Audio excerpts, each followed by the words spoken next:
Hey guys, hope you are well. So, welcome to the Anime Fictions 2.0. This is the story about what if neglected Naruto time travel to past. Part 3. If you love this whatif, do subscribe for more awesome whatif. Share with your friends and enjoy them. Check out the other videos I have created. Comment down your opinion. Share with your friends. So, without wasting any time, let's jump into the third part. Chapter 6: A Step Towards the Future. Kakashi and Sasuke were sitting on the porch of Naruto's house looking at the koi pond while waiting for their blonde-haired teammate to get ready for the party the Fire Daimyo and the Hokage were jointly hosting. Sakura had already entered the house to make sure that Naruto did not try to wear something inappropriate. Sasuke was wearing a formal navy kimono with the uchiha crest proudly displayed on his back.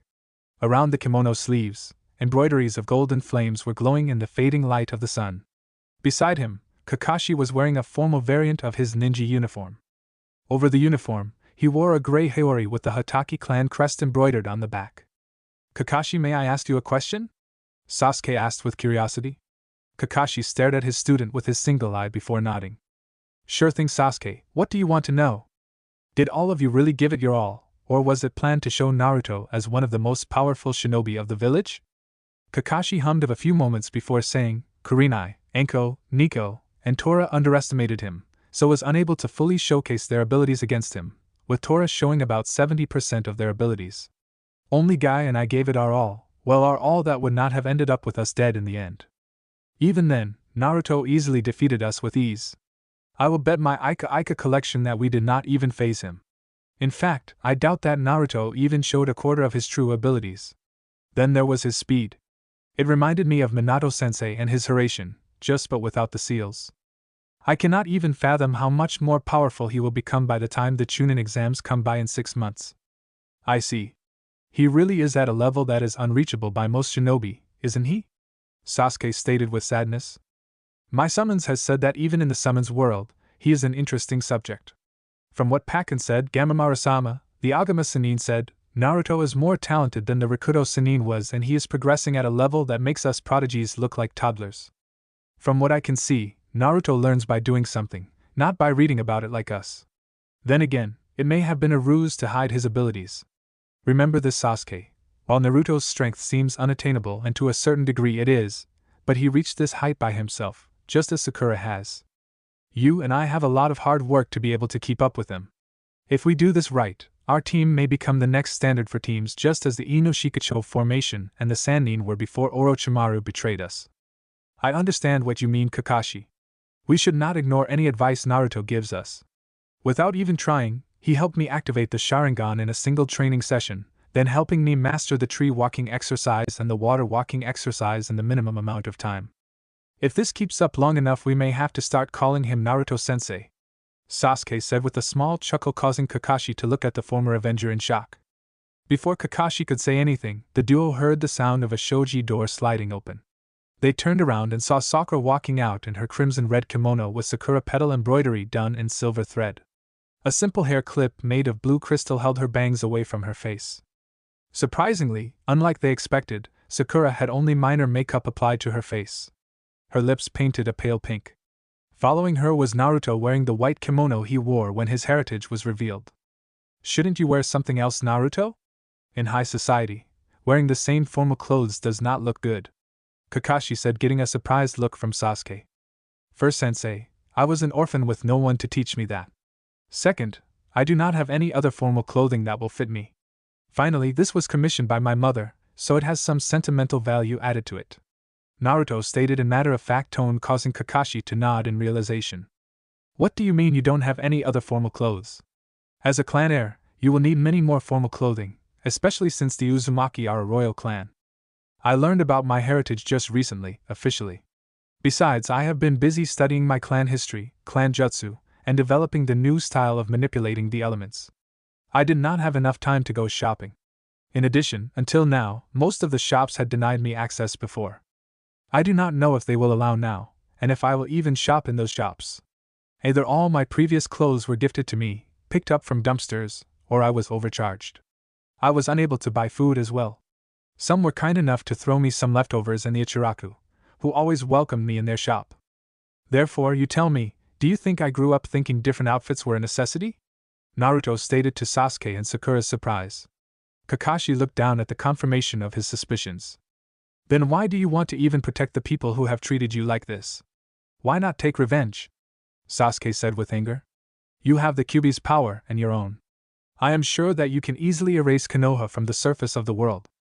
Revenge isn't everything. Yes, I can take revenge, but what would happen after that? It would leave me hollow and fill the world with more hatred. In addition, I do not want to become like them. Hate them for hating what they do not understand. It is in human nature to hate that we do not understand. Now let us leave the past in the past. We should think about the future and live in the present. Team 7 was walking down the road towards the Hokage mansion when Team 8, Team 9, and Team 10 met up with them. Each of them was wearing formal clothing. The sensei of each of the teams was wearing formal uniforms with Asuma wearing a medallion with the Fire Daimyo's crest engraved on it. Beside him, Kurenai was wearing a blood-red short kimono with a large sakura tree embroidered on it. Guy was Guy, wearing a formal variant of his usual spandex uniform with the addition of his jonin vest and a blue haori with the kanji for beast embroidered on the back.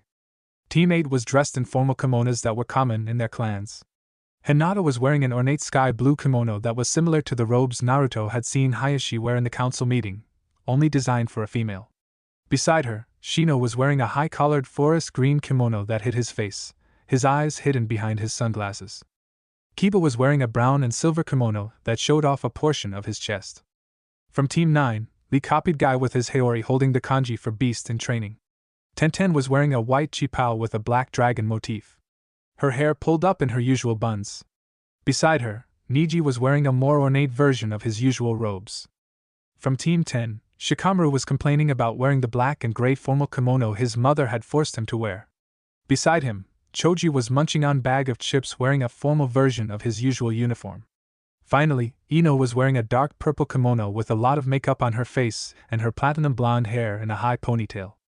Hey everyone! Naruto called out the attention of the other teams. After greeting each other, Ino asked the question floating around most of the genins' minds. Why were we invited to this banquet? Nearly everyone shrugged, showing that none of them knew the reason. For some reason, Ino saw Team 7 and the rest of the Jonin sensei not reacting to her question. Asuma sensei, you know something, right? It should be obvious, Ino. Most of you are heirs members of prominent clans. Then there are Tenten, Sakura, and Lee. Each of them are showing potential that is rare even among prominent ninja clans with Tenten's marksmanship, Sakura's position as the youngest fully certified combat Irionin, and Lee's mastery of taijutsu that allowed him to pass the academy even though he can't use chakra externally. These qualities always draw the attention of the nobles. Asuma said before Kurenai interrupted. You as the ones they will hire in the future. Your skills and your behavior are what they will be looking at. Know this, you are representing Konoha as a whole, not just your clans and families, so we expect all of you to be on your best behavior. Besides, the Hokage and the Fire Daimyo, as a thank you to the foreign dignitaries for coming this far just to view a short half-an-hour evaluation, arranged this banquet, and so that they could personally meet Naruto. Sasuke said, getting surprised looks from the rest of the genin. What do you mean to meet Naruto? Then why were we invited? Kiba questioned with confusion. And how would you know that, Uchiha-san? Looking at Shino, Sasuke smirked. That's because Team 7 was there when the Hokage and the Fire Daimyo told Naruto about the banquet and his position of guest of honor. Naruto asked permission for the most prominent genin for his generation to attend as his guests. That is why we are here. Team 7, 8, and 10 are the only ones that passed the genin test this year. Team 9 is the only surviving team to pass last year. The rest lost members and reassigned to reserves or to other departments. Sakura said, getting a glare from Sasuke. Did you have to ruin my fun? I was waiting for dog breath to crack. This is neither the place nor the time for petty rivalry. Sakura snapped, getting surprised looks from her fellow genin. Looking around, they saw that Sakura was right. They were already close to the Hokage mansion, along with many civilians staring at them with scrutinizing gazes. Wrong behavior would bring shame to their clans. As they approached the gates, a bald man with a severe face and wearing white and black robes with a sash similar to Asuma's. Asuma, my friend, it has been too long. That it has. Chiriku, are you here to greet the guests? Asuma asked with a smile.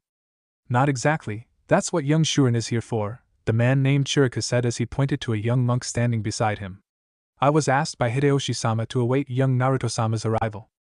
It has come to his attention that not only is Naruto-sama the last no Uzumaki, He is also the grandson of the Uzumaki Hikaru-sama, the third Uzukage and the last daimyo of Yuzu no Kuni. He wanted me to ask you, Naruto-sama, will you be averse to releasing that information to the rest of the daimyo? He has been administering Yuzu as your mother requested when he asked her. Now he asks you the same. Naruto looked startled at that revelation, while the others looked at the blonde Jinchuriki with disbelief. Naruto looked at Sakura, hoping she could give him some advice. Don't look at me. This is something you need to figure out yourself, and right now. Is he planning to announce that right away if I agree? Chirika nodded with an understanding smile. That's what he hopes, but he will understand if you want some more time to make a decision. Naruto was about to ask for more time when Kurama finally spoke up. Allow it, Naruto, on the condition that until you retire from your ninja career, the Fire Daimyo keeps administering Yuzu no Kuni as your proxy while sending you monthly reports. It will allow you to grow into the position while still allowing you to prepare for the future. Naruto nodded before saying, I don't have a problem with my heritage being revealed, but I would ask that Hideyoshi-sama still serves as my proxy until I retire from being a ninja. Chirika nodded before turned to the rest of the group. Now before we enter, can I please get all of your names and team affiliations? We need to announce your entries.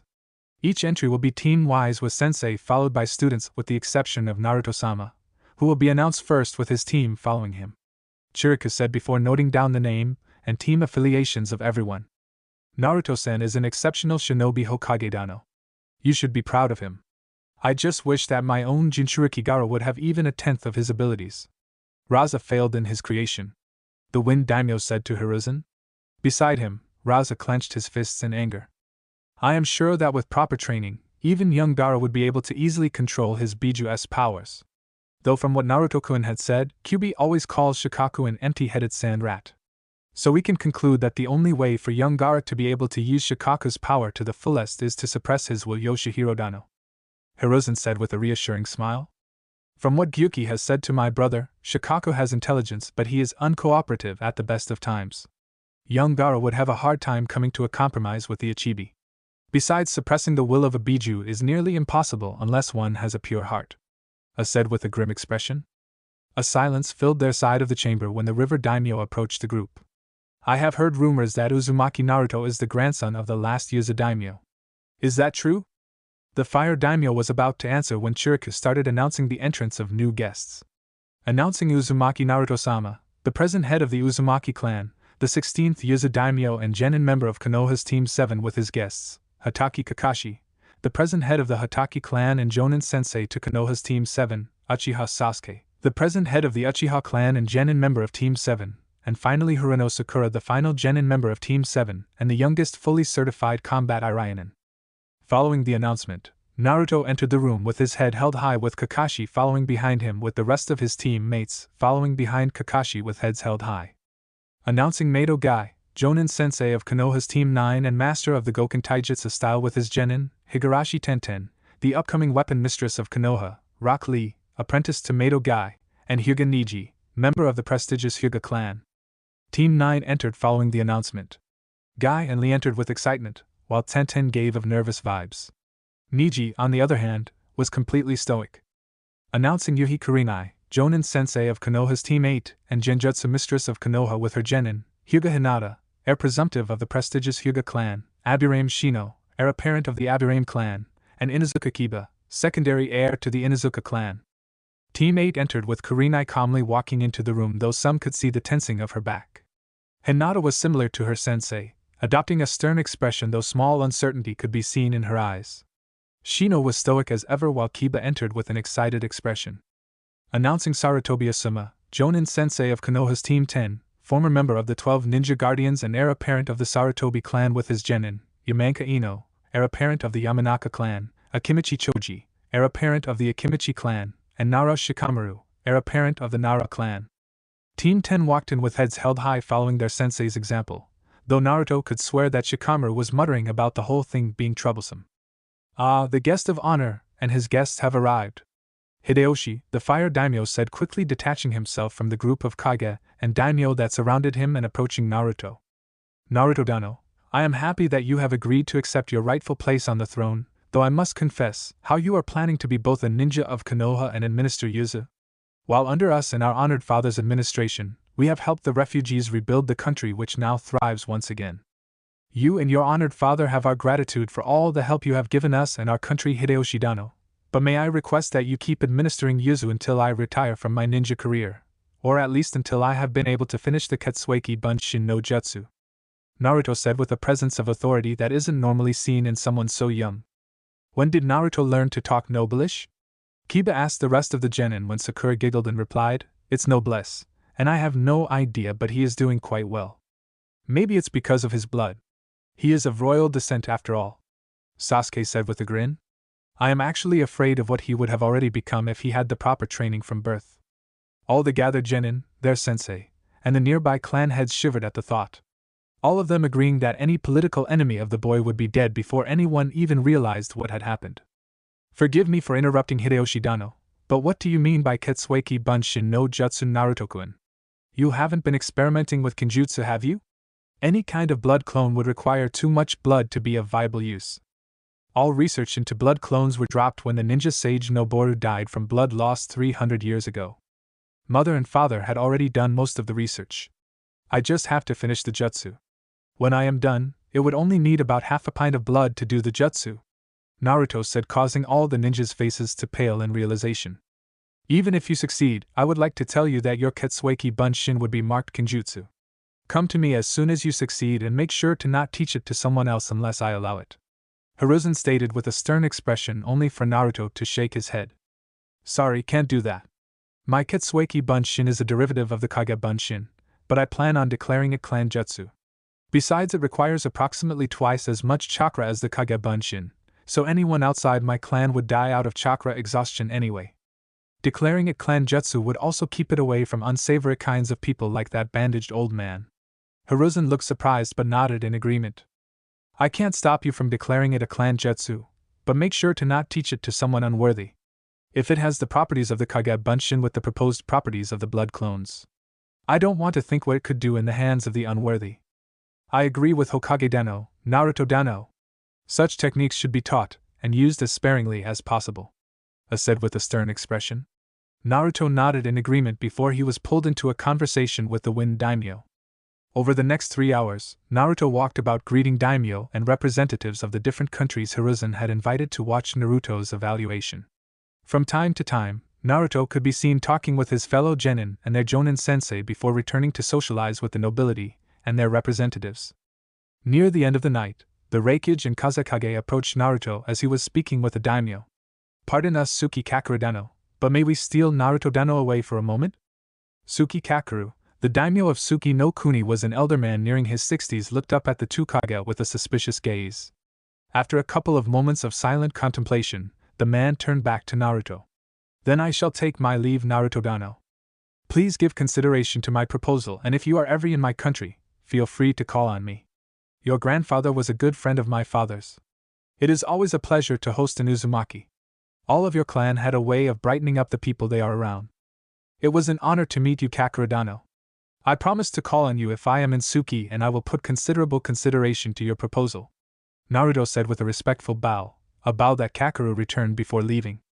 Naruto Dano, I must congratulate you on mastering the power of the Kyuubi, and at such a young age, said, getting a nod from Naruto. But I must confess that I wonder how you achieved that feat at such a young age. I must agree with Idano.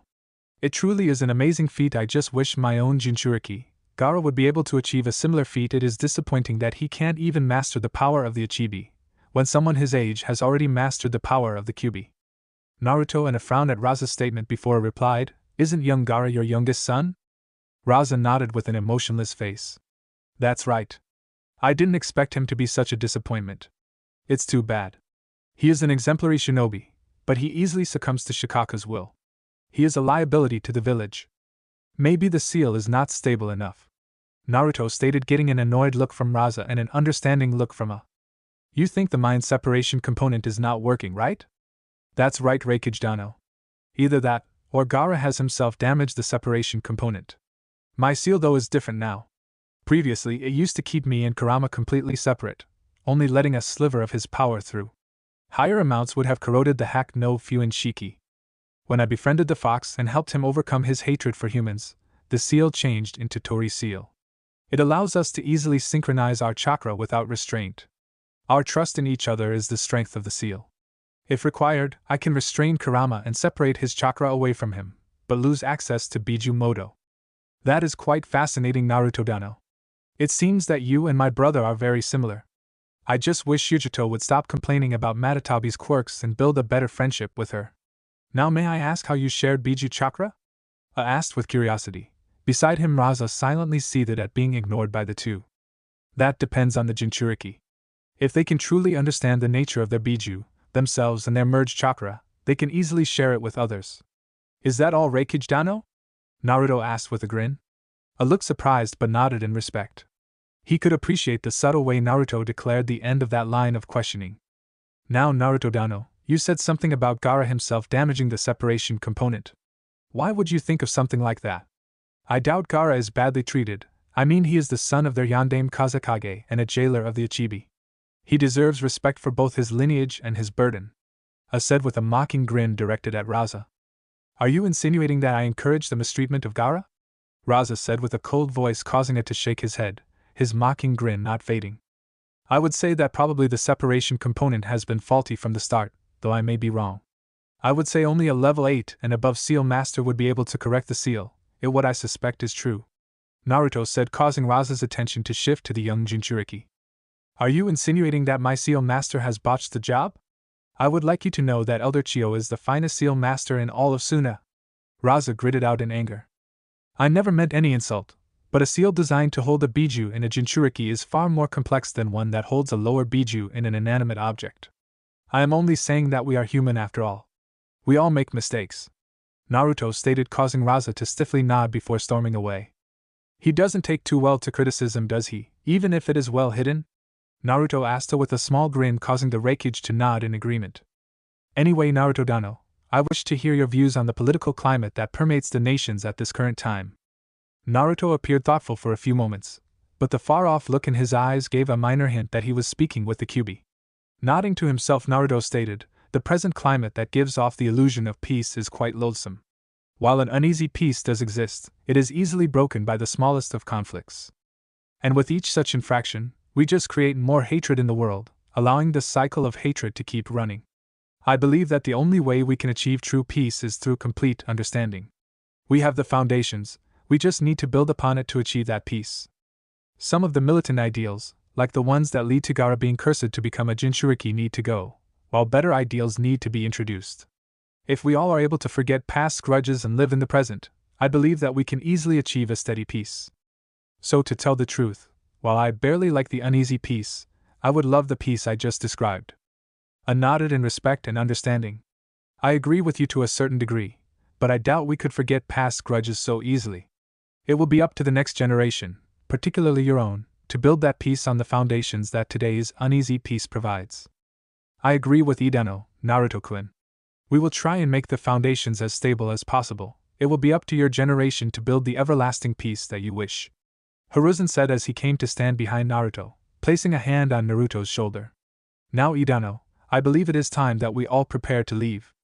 It is already quite late into the night, and many of us need to prepare for long journeys or, in some of our cases, neglected paperwork. Of course, Hokage Dano, good night, and to you as well, Naruto Dano. Stated as he walked away from the duo. Hiruzen silently motioned for Naruto to follow him. After walking to a quiet corner, Hiruzen turned to Naruto with a proud smile on his face. I have been observing you throughout the night, Naruto-kun, and I must admit that you have caught everyone by surprise. Many here expected you to be a gullible boasting rookie, not the humble but powerful young man you proved yourself to be. When my fellow Kage came to speak with you, I was about to intervene, but Jiraiya stopped me. I was angry at him at first, but by the way you handled them, I can already see you as a monster of a Kage, in both power and political acumen. Jiraiya was right to trust you. I am ashamed to admit that I didn't. I think that with a couple of years of experience, you would easily be able to become the Godame Hokage. Thanks for your confidence, Gigi. I will strive to achieve your expectations. Naruto stated with a formal bow. Hiruzen bowed in return before grinning. Now are you ready for your speech? What? What speech? Naruto asked in panic until Hiruzen started chuckling. Naruto looked up confused before realizing that Hiruzen had just pranked him. With a flat tone, Naruto stated, beware Gigi, I will get you back for this prank. Hiruzen felt a shiver run down his spine. He had forgotten for a moment who he was talking to. Now he would have to keep looking over his back for Naruto's retaliation. Faking a cough, Hiruzen stated, "Just as well, you should gather up your friends and head home for the night. All of you have missions and training in the morning." Naruto nodded with a foxy grin before rushing to gather his friends. "You do know that you are a dead man walking, right, Hiruzen?" Hiruzen turned his head to see his old teammate, Koharu, standing beside him. With a sigh, Hiruzen replied, "I realized it right after Naruto stated his desire for revenge. I should have kept my childish urge in control. Watch your back, Hiruzen. I will inform Hamura and Danzo to stay far away from you until Naruto is satisfied," Koharu stated with a grin before leaving the old Kage to wallow in self-pity. Team 7 and their sensei were walking towards the Hokage Tower, wondering why they were suddenly called during their scheduled training session. They were working on some team formations when the ANBU suddenly appeared in the middle of Training Ground 7 with a scroll from the Hokage. The surprising thing was that the scroll had only a single line in it. "Team 7, you are hereby summoned to the council chambers immediately, by orders of the Hokage." "What did you do now, Baka?" Sakura had asked as soon as Kakashi had finished reading the scroll. "I swear I didn't do anything yet." "Sakura, I know how this looks, but the message called all of us. It didn't specifically single out Naruto. So it is prudent of us to assume that we are being called in for a special mission. It does happen to experienced teams, though it is rare for freshly minted genin being assigned such missions. Then again, looking at the current strength of our team, we already surpass the strength of most experienced genin teams past, present, and future," Kakashi said, not taking his eyes off his copy of the Aika Aika. "It can also be a diplomatic mission. Naruto is a daimyo and the face of Konoha. Sending him on diplomatic missions is very likely," Sasuke said with a frown. "What I am confused about is our whole team being called in. Usually only the representative is called along with the team meant to escort him, or her. Maybe we are being assigned as the escort while Naruto is the ambassador?" Sakura said, causing Naruto to suddenly stop with a nervous expression on his face. Seeing the expression, Kakashi and Sasuke chuckled. "You afraid for such a simple mission when you can take down a team of elite jonin, a rookie jonin, a Tokubetsu jonin who is known to be strong enough to easily rival some of our elite jonin, and 2 elite ANBU?" Sasuke asked with a smirk, causing Naruto to growl. "Who wants to spend hours discussing treaties when I can be out there taking down enemies of Konoha, protecting innocents and training?" Naruto exclaimed as they reached the Hokage Tower. Now Naruto. There is no need to be irritable. We all get diplomatic missions from time to time. With you being the face of Konoha, you will now be taking the brunt of the major ones." Kakashi smirked in amusement as Naruto started cursing. Beside him, Sasuke and Sakura were chuckling and giggling respectively. As Team 7 reached the council chambers, Naruto still cursing under his breath, Kakashi offered the scroll to the ANBU guarding the entrance. After the ANBU read the message before nodding to Team 7, the ANBU slotted the scroll into the door frame behind him. The door glowed green before a click was heard before the doors swung open. "Please enter now before the door close again." Team 7 nodded to the ANBU as they entered the room, Naruto having adopted a mask of calm. "Ah, Team 7, welcome. You all must be wondering why you have been summoned here. Well, no matter. You will be informed of the reason soon." Team 7 looked up at the raised seat to their left in surprise. Though everyone knew of the seats reserved for the daimyo and his advisors, no one expected the daimyo to be present at a council meeting that didn't deal with war. "Good morning, Hideyoshi Dano. I didn't expect to meet you here today," Naruto said with a formal bow. No need to bow, Naruto-kun, and no need for formalities outside a gathering of daimyo and their representatives. Now come and sit beside me. It is the least honor I can accolade you as an allied daimyo," Hideyoshi said, causing the civilian counselors to start whispering amongst themselves, some of them wearing pallid expressions. "Hiruzen, after this, you must sanction the Uzumaki seat to be on my side and at the same level, and with the same number of advisor seats." "As you wish, Hideyoshi-sama," Hiruzen said as he stood up and bowed. At the same time, Naruto walked up the steps to the unoccupied seat beside the fire daimyo. "Good, now to the reason for the summoning. Naruto-kun, you asked me to be your proxy till you have grown accustomed to your newly revealed station. As I said, I am honored to accept. My advisor Old Shing here has already compiled all the scrolls and documents pertaining to Yuzu. At the end of the meeting, he will personally accompany you to your home and help you understand all of it. At the end of every month from now on, Ching will come to Konoha and hand over the new month's documents, which is unless you are occupied in a long-term mission. In such a case, it will be handed over to the current Hokage.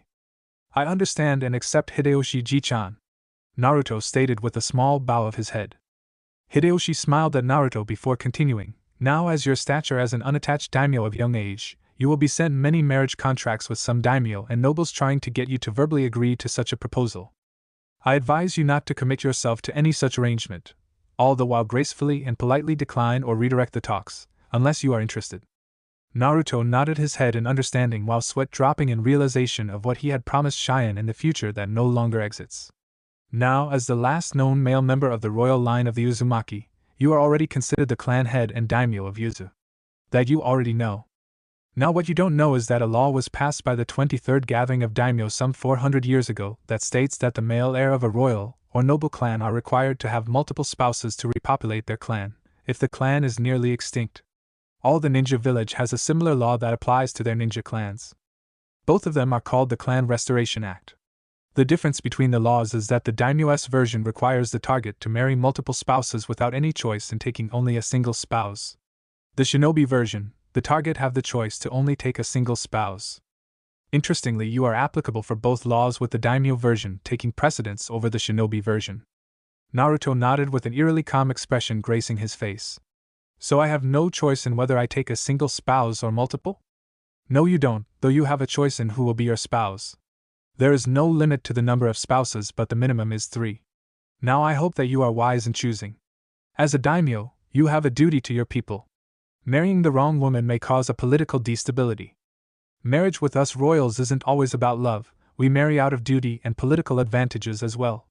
Many will send their daughters after you due to the promise of power a marriage to your family will grant them, Hideyoshi said, looking at the civilian council. I see, thank you for your warning. I will endeavor to keep on my guard. I would expect no less of you, Naruto-kun. Now I must say that even I was surprised when I received multiple contracts from the minor daimyo pertaining to you, as your proxy. All of them are with Ching. He will show you all the ins and outs of the contracts. You must pay attention to the minor details that are usually hidden within the flowery language used in such contracts. Again, Ching will be able to help you. I also advise you to seek out trustworthy people to act as your advisors. They can be shinobi, samurai, monks, or civilians. It all depends on you. In fact, Chung was a samurai before he became my advisor. Now on to other things. Normally you wouldn't be able to become a clan head until you become a chunin, but I think it prudent that you and young Uchiha Sasuke become clan heads, as you two are the last loyal members of your clans. Excuse me, Daimyo-sama, but may I decline in taking my position as clan head until a time in the future when I am much more experienced and comfortable with my skills before taking up such responsibility? Sasuke said, getting a gasp from the civilian council. The daimyo stared at Sasuke with a blank look, causing the boy to squirm.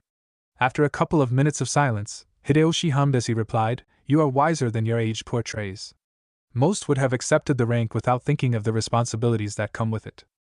I will accept your reasoning, but know this, as soon as you feel ready, you may take up your position as clan head of the Uchiha even if you are not a chunin. Too long has the Uchiha and Senju clans been unrepresented. Hiruzen, I also order you to call in Tsunade so that she may be of use to Konoha again. As you wish, Daimyo-sama." Now, Hatake Kakashi. Yes, Daimyo-sama? Kakashi asked with a bit of nervousness seeping into his tone. You are not fulfilling your duty to your clan. The Hatake clan has been citizens of Hai no Kuni since the founding of the country some 900 years ago. Your clan has been retainers of my family, and you have served us well.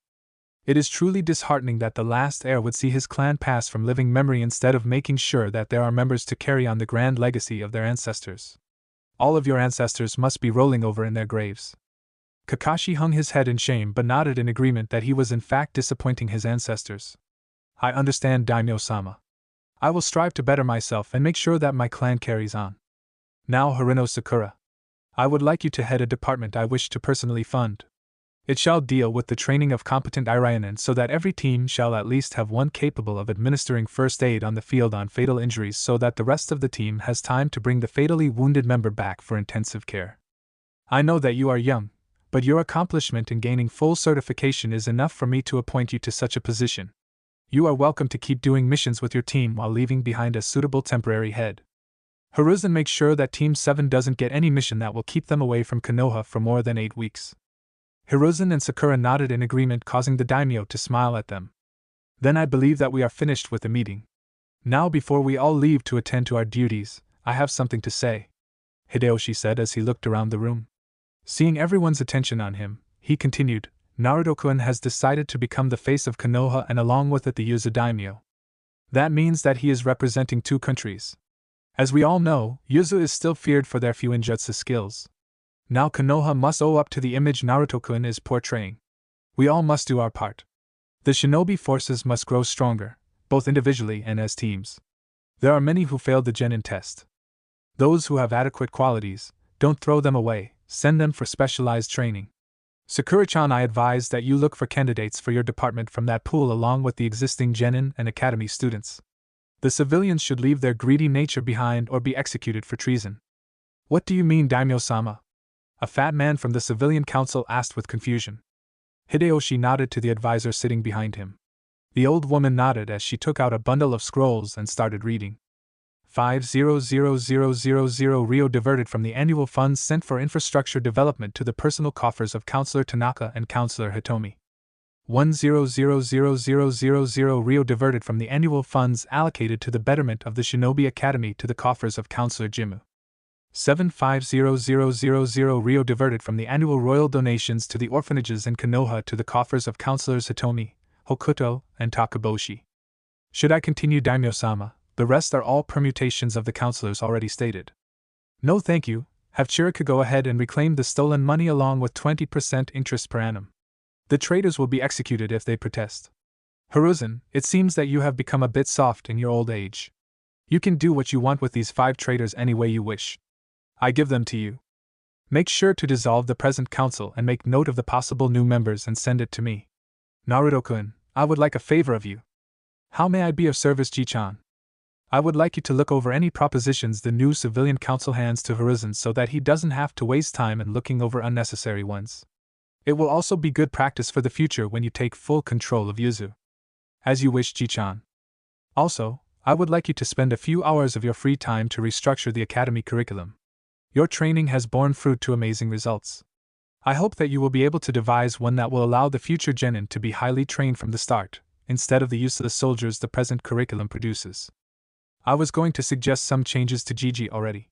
Now I will make sure that the academy graduates will at least be low chunin level when they graduate. In fact, I was planning to help my classmates and a select few genin from last year to learn the nishu I used during the test. That's a fine idea, Naruto-kun. Hiruzen and Hideyoshi exclaimed at the same time before Hideyoshi continued, if you think it possible, why not add a few jonin and ANBU to your plan? I was going to suggest that our jonin and ANBU start training more anyway. After the test, I realized that while all of them are fine shinobi, they have all become complacent. My goal is to make sure that all of our shinobi reaches their full potential. Many become lazy after reaching a certain level, which is most common among prodigies. Then there are those who are naturally talented but make do with intense training. With proper regimes, I am sure that Kotetsu, Izumo, and Iruka-sensei can easily become elite jonin, though in cases of the 2 former, they have become lazy, while in the case of the latter, he has little time to do personal training with the amount of history he has to teach. If the academy was more practical-oriented, all the teachers could train right beside their students. It would motivate both the students and the teachers to do better. Then devise such a routine, Naruto-kun. I will make it so that all shinobi are required to compulsorily follow the routine as much as possible. Hiruzen stated, getting a nod from Naruto and the daimyo. From the corner of his eye, Naruto caught the happy expression on Danzo's face. If you need help in devising the routines, I would like to offer my help. Though I was wondering, will you teach Nishu to a young boy who is my ward? Young Sai has so much potential. Everyone looked at Danzo with skepticism. Naruto closed his eyes and activated his Sannin Moto before releasing it. Within that one moment, Danzo knew that Naruto wasn't trusting him as much as he would like.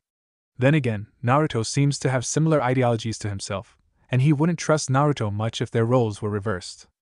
Danzo saw Naruto opened his eyes with a stern expression in them. I would gladly accept your help in devising the routines, and I will accept him, but make no mistake, if I find him lacking, I will forbid him from learning any more from me. Danzo nodded in agreement. He won't disappoint you, and I can assure you of that. He is one of the finest I have ever trained. Hiruzen and the rest of the Shinobi Council looked startled at the revelation. The only thing that was going through their collective minds was what game these two were playing against each other. That's good, but I must ask, is he a shinobi of Konoha, or just an orphan you decided to favor? Sweat flowed down Danzo's neck at the question. He was an orphan that caught my attention. I decided to take him in and train him. But why isn't he a shinobi of Konoha yet, unless you think he is not ready yet for his duties? After all, if the roots aren't strong enough, the whole tree suffers. Hiruzen narrowed his eyes at Naruto's particular choice of words. At the same time, a shiver ran down Danzo's spine as he looked at Naruto in shock. He understood the hidden meaning behind Naruto's words. I know that he is a member of your root forces, and I will be keeping a close eye on you and your men. I was planning to introduce him to Hiruzen for induction into Konoha ranks in a couple of more years when I was sure that he was high Chunin material. But if you won't train him until he is a Konoha shinobi, then I can have him inducted within the week. Naruto nodded in agreement. Then I want his full file. His abilities, his heritage, his mentality, everything. Hiruzen saw Danzo give a nervous nod and realized what Naruto was doing. He was making sure that Danzo took him as a threat, but only if Danzo stood against Naruto's plans for the betterment of Konoha. Floating around the heads of the Shinobi Council was only a single thought: don't piss of Naruto. If he can make Danzo sweat, they don't want Naruto setting his sights on them. Now, if all of you have finished, I think we should absolve this meeting before some other discussion comes up. I think that all of us would like lunch before heading back to our duties, Daimyo said as he and his entourage stood up to leave. Following his example, the rest of them prepared to leave as well. As Team 7 walked out of the room, Naruto addressed Kakashi. Kakashi-sensei, I think it is time you throw away that perverted book and look for a bride before Daimyo Ji-chan forces you to marry someone of his choice. Beside him, Sakura started giggling, while Sasuke smirked. Kakashi grumbled out, mind your own business, you troublesome blonde. I am sure that Naruto can convince Daimyo-sama to ban Ika from Konoha. Make sure to get a life before Naruto does that, Sasuke said with the smirk still present on his face.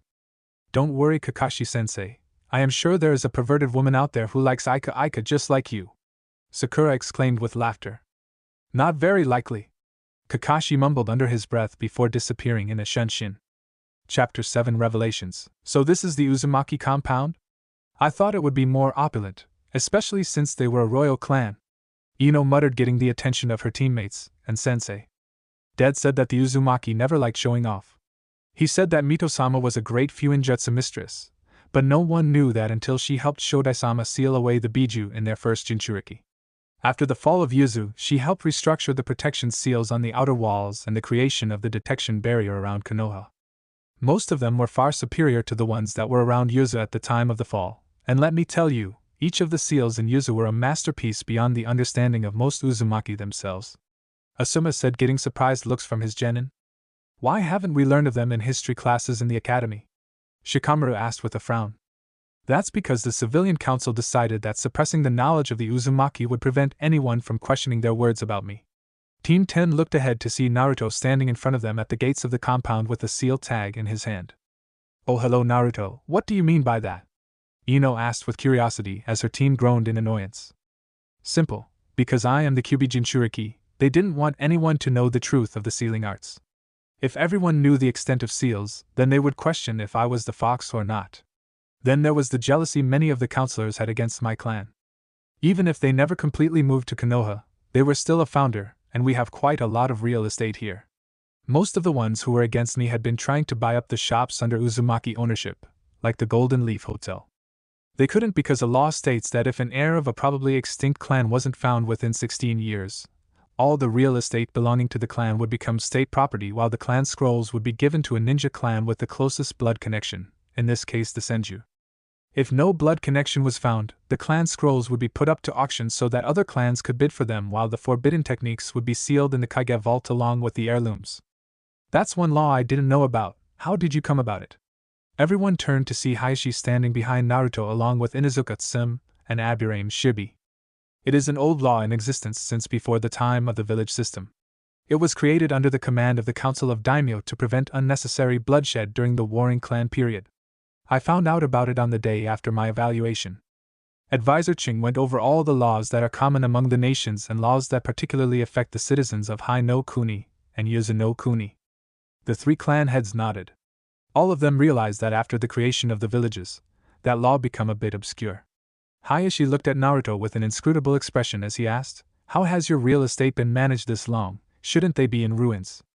Luckily my father was an absolute genius with a proclivity for premonitions.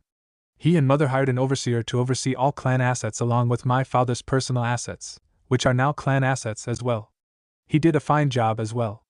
At the moment, most of my assets are returning a high premium of 150% to 300% the original investments. That's only the ones in Konoha. I still haven't the time to see the assets pertaining to Yuzu that Hideyoshi Jiji has been overseeing.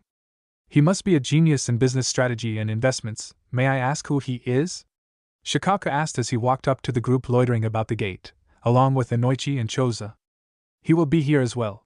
He is the only person other than Jiraiya, Jiji, Hideyoshi Jiji, Sakura-chan and Konohamaru to have full access to my compound. All the elders present understood the underlying threat. None of them had gained his trust yet, not even his final teammate and sensei. Not that any of them could blame him. Anyway, you are the final lot to arrive. Please put forward your right arms. I need to apply the key seal to allow you entrance into compound. After everyone got their temporary keys into the compound, Naruto vanished in a puff of smoke, to the surprise of the new arrivals. He was a bunshin. That's right, Asuma. Did you expect him to wait here for the late arrivals leaving his other guests? It's not like he needed to be here. He didn't apply blood seals after all. Some said with a fanged grin. Besides, why were you late? Not taking after Kakashi, are you, especially since he was the first of us to arrive? I thought that Naruto was pulling a prank on us. Asuma gave a nervous chuckle before saying, I heard Kakashi complain that Naruto threatened him with a month of non-stop pranks and a ban on Ika Ika if he didn't get his act together. I am not surprised that he changed that easily. What does him being here has to do with blood seals, and why are you making so much fuss about them? This seal doesn't look complicated. Ino asked with confusion. Kushina, his mother, was my friend. She helped put up some new protections around the Inuzuka clan compound. They were blood-based intruder detection seals connected to a large sealing array that engraved the blood connection of the intruder into a scroll placed in the array. If we check the scroll, the intruder's name would be found along with their blood relations. I don't know how, but the Uzumaki has some kind of master seal that has a record of all the clans present and past. She just modified a more complex version of the seal into a simple detection one that our own seal masters could maintain. To apply blood seals, he would have need to be present. Some said with a grin. So this one is a normal seal? No, it isn't, young Yamanaka. It is more complex than any blood seal we know. I studied under Mito-sama in my youth. I had asked her about that seal. She had only smiled and said that it was far above what most Uzumaki can understand. When I asked why, she just said that even she has difficulty in understanding the seal. It was created by her grandfather during the Warring Clans period to protect the whole of Uzushio. How the alliance of Iwa, Kumo and Kiri got through, we may never know, but I expect that there may have been a traitor. The seal, if applied under force, would etch itself onto the target, but when the target would try to pass through the barrier, they would be shocked into incapacitation, their chakra bound, and finally their whole body would be placed in stasis.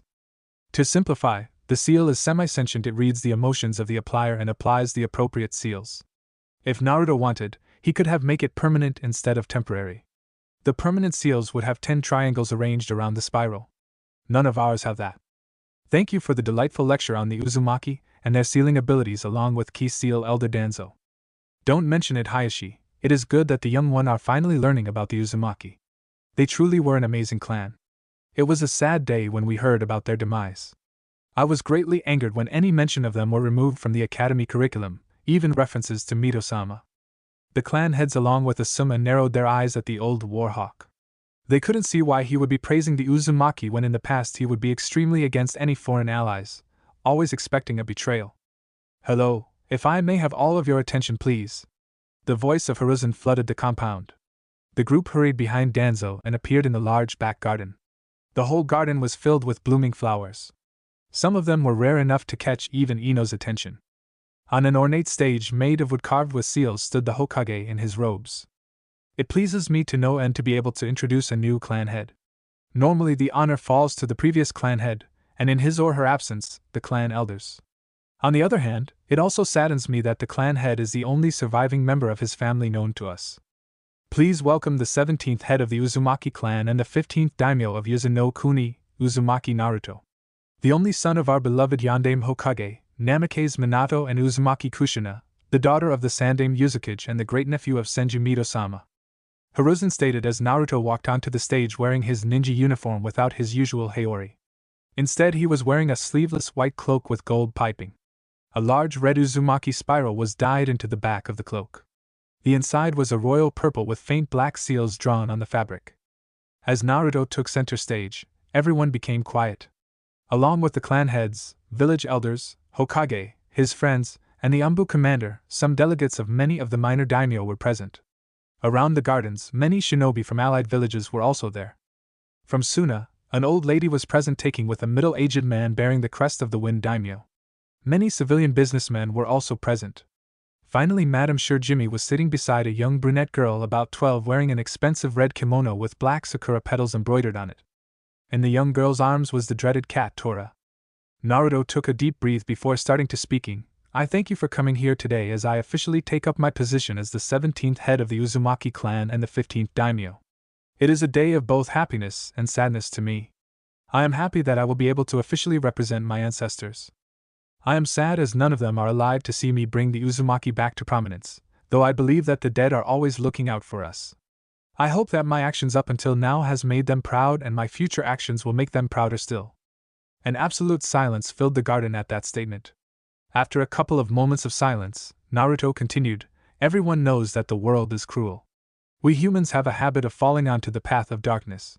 Anger, revenge, grudge, jealousy, and greed are some of sins that plague us. We don't want to let the past lie in the past and drag ages-old grudges into the light of the present. I dearly hope that I never fall to the darkness as I once nearly did in the past. I hope to always keep on the brightened path that I now walk. The path I led the mighty Kyuubi no Yoko onto. Hokage-sama tried to keep me from my heritage with the thought of protecting me from the cycle of hatred. He feared my parents' enemies would be after my head. If everyone walked on the brightened path, then we would not have to fear such attempts. Everyone nodded in agreement with Naruto's statement without even realizing. As I said, I don't plan on submerging me into the sea of darkness that plagues the world. I realize that many of the neutral and enemies of Konoha and her allies are now wary of me. I can say without a doubt that I won't take up arms against anyone for past offenses, but if any targets those precious to me, my village, my countries, my clan, my allies and allies of my countries, even the innocent, I will not hold back. This I promise to everyone as a shinobi of Konoha, as the head of the Uzumaki clan and the Yuzu daimyo. As Naruto said that, everyone cheered, Sakura and Sasuke cheering the loudest. As the cheering came to an end, Naruto motioned for a man with long black hair held in a ponytail with a pair of katana and wakizashi strapped at his waist. He was wearing an expensive set of hakama and furiso that is common among samurai. Now I like to introduce the chairman of the Naruto Banking Corporation, Hikifune Takejetsu-sen. He is also my advisor on economic matters both related to the clan and Yuzu no Kuni as a whole. In my absence, he has graciously accepted to handle all civilian matters in relation to the clan. Naruto stated as the man bowed with a small smile on his face. Forgive me for my insolence, Naruto-sama, but why do you trust him to handle such delicate matters? Everyone turned to see one of the gathered businessmen was the speaker. The man was short for his age, but looked pleasant enough in demeanor. Naruto's eyes narrowed for a moment before a foxy grin lightened up his face. He is completely trustworthy. He did the same when my parents were alive and after their death as well. After all, without my input, the Uzumaki and Namike's finances should have been in ruins by now. It is only thanks to Takejetsu-san that they are still in good condition. In fact, it is in better condition than it was 16 years ago, when he first took over from his predecessor. I have full confidence in him and his abilities in managing my civilian affairs. Thank you for the great honor, Naruto-sama. I am truly sorry that I didn't recognize you before the revelation. I could have at least helped you by giving you access to your trust fund account. That is all right, Takejetsu-san. As I said before, what is in the past, let it lie there. Now, as this is a party, I will no longer keep you all from the festivities. Please enjoy, Naruto said with a bow before stepping down from the platform with Takejetsu. Did you know that Takejetsu-san was a retainer of the Uzumaki clan? Hamura asked with confusion. No, I didn't. It seems that Minato and Kushina weren't as trusting of us as they portrayed themselves to be, Koharu said with a frown. She couldn't think of a reason to cause such mistrust in them. It was the proper thing to do. You don't let financial information of your clan fall into enemy hands. Naruto is taking a great risk by introducing Takejetsu as his retainer for civilian and financial matters. You are right in that, Danzo, but also wrong. Takejetsu is probably the best protected civilian other than the daimyo of the 5 major countries. No one wants their financial information fall into enemy hands.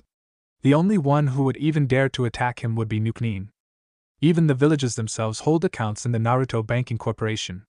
If one attacks him to get the information on a rival village, all the neutral villages, the daimyo and the businessmen would turn against the offending village.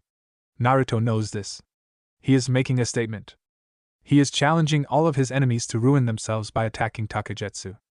I didn't think of that, but what about Black Ops missions?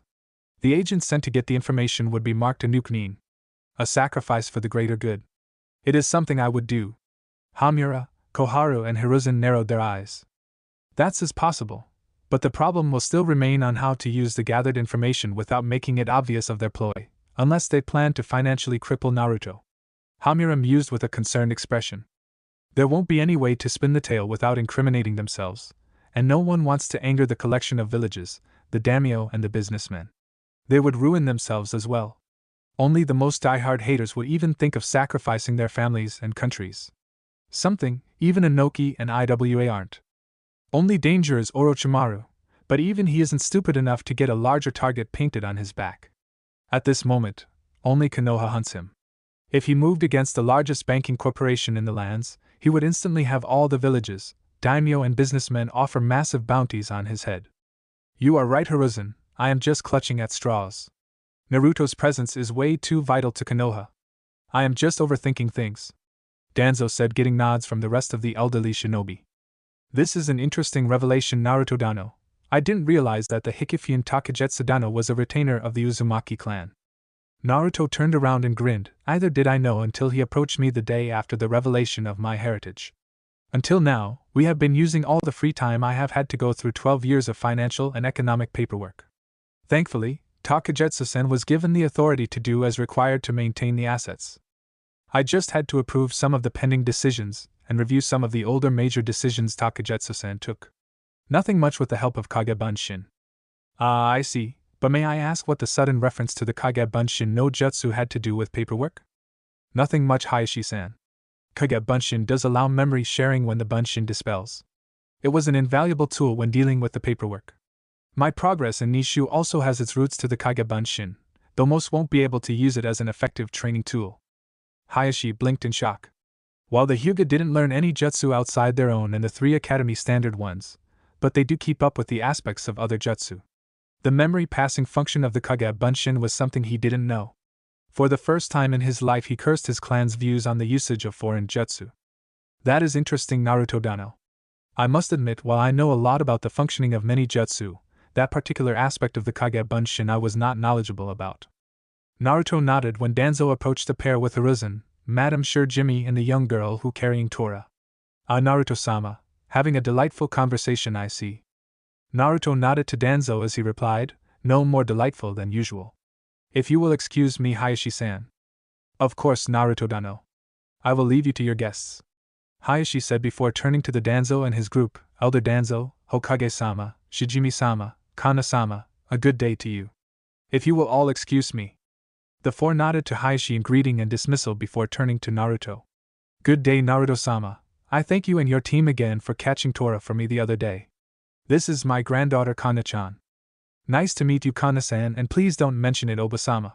It was the mission, and I would be loath to fail a mission as easy as capturing Tora without extreme duress. It would bring shame on both my honor, my team's honor, my village honor, and my clan's honor. Still, I can't thank you enough for returning Tora to me unharmed and in the fastest time as well, Madame Shirjimi said as she took Tora from her granddaughter's arms. But before she could get a proper grip on the tiger-like cat, Tora jumped out of her owner's arms and nestled himself in Naruto's arms, all the while purring in contentment. Interesting, you are the only one other than myself and Kana-chan who Tora is allowing to hold him. Normally he would scratch anyone else. Must be because of my aura. As an accomplished sage, minor amount of senjutsu chakra is constantly flowing through me, giving me a calming presence. He must like that. Then again, he isn't a normal cat. Isn't that right, Tora? Everyone raised an eyebrow in confusion to what Naruto said. While Tora is longer lived than most cats, he hasn't shown any special abilities.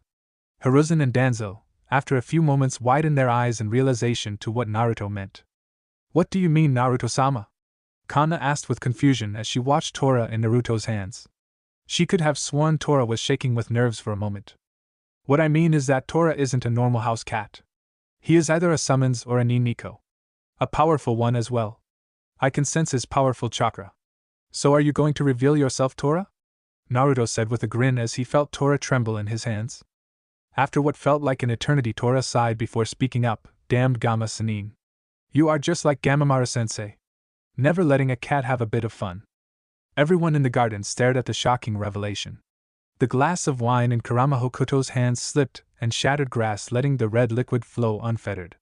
Most of his generation were looking at the cat with gaping mouths while Kakashi glared at the cat with his single eye. Beside him Asuma was half frozen with cigarette in his hand. What? Guy screamed out in shock. This is not your true form, is it? You really aren't a cat, are you, Tora? Naruto said, causing the cat to glare balefully at the blonde. With a hiss, he jumped down towards a relatively large free area of the garden before being engulfed in a burst of smoke. When the smoke cleared, instead of a cat with tiger patterns, a massive white tiger with ice blue eyes and dark gold markings. Happy now? Tora asked with a rumbling tone.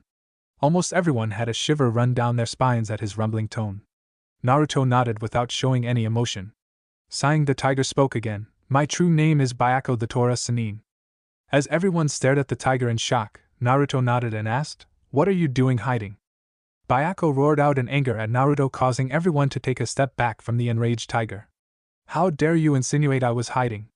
I was merely using the transformation to easily keep an eye for a worthy summoner. It has been too long since the tigers had a summoner. All the times I had genin chase me down were tests. Until now, I have only found 3 worthy of being a summoner. Unfortunately, one of them are a traitor to Konoha, and we tigers are too proud to serve a traitor. And the other 2? Naruto asked without fear as he walked closer to the tiger. Why do you wish to know? I have no need to know, but I am just curious who you found worthy. Byako closed his eyes for a moment before opening them again. You were one, but the toads are higher ranked in the summoning realm for me to ask you to sign our contract without fear of offending. The other was until now worthless because of his mentality, but thanks to you he now walks the right path. I was planning to approach him later and in private, but now will do. Uchiha Sasuke, step forward. Everyone gasped in shock. No one expected Sasuke to be the potential summoner. When Sakura saw Sasuke was too shocked to move on his own, she gave Sasuke a light shove, causing the boy to stumble but approach the tiger in a daze. Normally we summons test our potential summoner before allowing them to sign the contract. In most cases, we give tests of physical and mental capabilities. This time as well I shall test you. I will allow you to sign the contract, but only if you land a single hit on me. Know this: if you fail, your life is forfeit.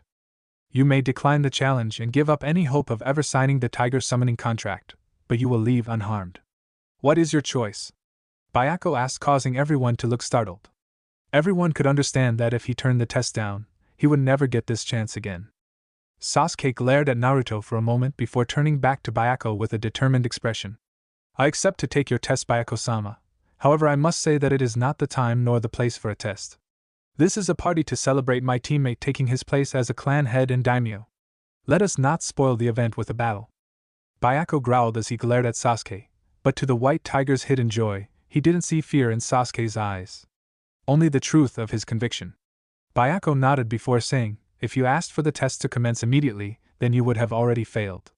The situation was meant to test your character and mentality. I was expecting you to insist on taking the test right now without considering the situation. Congratulations, Cub, you aren't an Avenger anymore, seeking only power for your own sake. I shall approach you for the test in the future. Sasuke nodded. Thank you for the opportunity, Byako-sama. Byako gave a dismissive nod to Sasuke before turning to Madame Sure Jimmy. Thank you for putting up with my antics for the past 20 years. It is regretful that I didn't reveal myself to you, but if my presence had gotten out, your life would have been in danger from ninja looking to prove themselves worthy of the contract. Please forgive me for the subterfuge. You were a caring and noble caretaker. Now my time to leave has come.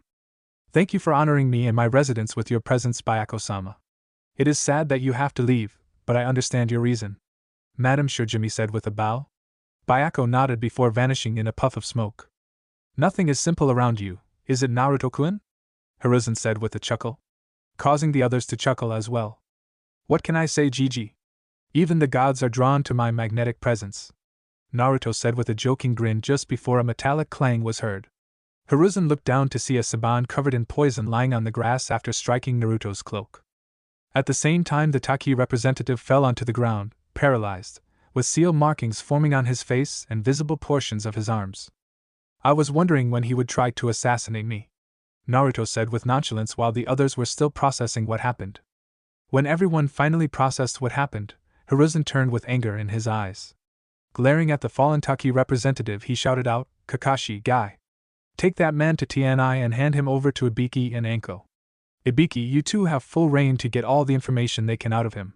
Any way you can. Hiruzen, what do we do with Taki? They had the audacity to try and assassinate Naruto-sama.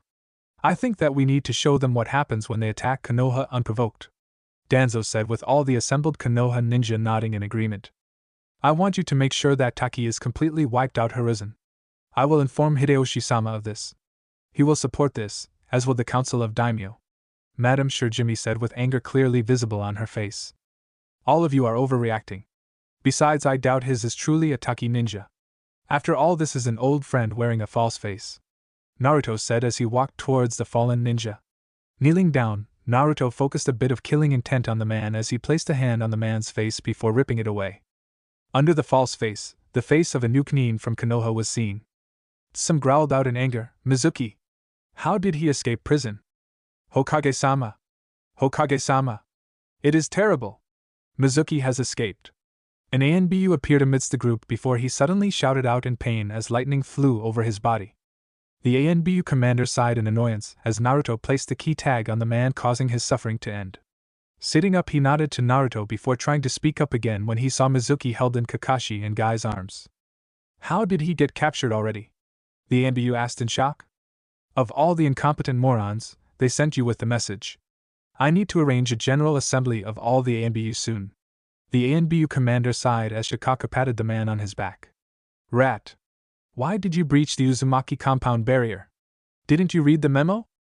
"Ah, what memo, sir?" Growling, the ANBU commander said, "The memo that stated that anyone breaching the Uzumaki clan compound barrier would be in for a world of pain. If the key wasn't applied this quickly, you would have been dead, moron. Calm down, you are supposed to retire at the end of this month. Besides, no harm was done. Plus, this will serve as a lesson for all," Hiruzen said with a grin. Turning to Rat, Hiruzen asked, "Report?" Quickly getting on his feet, Rat bowed. "About 5 minutes ago, I went down to take Mizuki his lunch when I came across Crane with her throat slit and Mizuki's cell empty. After alerting the command to the situation, I came to notify you and the commander of the situation, sir." "And what of the investigation? Who leads it now?" Inoichi asked with a frown. "Turtle from Team Gamma and Mitarashi Anko, sir." "Go and tell Anko to hand over the investigation to Turtle. I need her to investigate something else. Inoichi, I would like you to replace Anko in interrogating Mizuki." "As you wish, Hokage-sama, but may I ask why?" "All civilians and foreign dignitaries clear the area. Forgive me for breaking up this party, but as you can see, the situation has become dire. Genin other than Naruto-kun leave as well." "No, let the Genin stay. If you keep sheltering us, how are we to learn?" Naruto said with a stosai expression. Hiruzen looked surprised at Naruto's proclamation but nodded in agreement. "You are right, Naruto-kun. Genin stay." After the compound was cleared of all civilians other than Madame Shirjimi and Kana and the foreign dignitaries, Naruto led the group of elders, clan heads, ANBU commander, the Genin, their sensei, the Hokage and Madame Shirjimi and Kana to the formal sitting room. After everyone was situated and Naruto had a few clones serve refreshments, Hiruzen stood up and started pacing. "Are you going to tell us what the matter is, Gigi, or are you going to keep pacing?" Naruto asked with annoyance after a few minutes.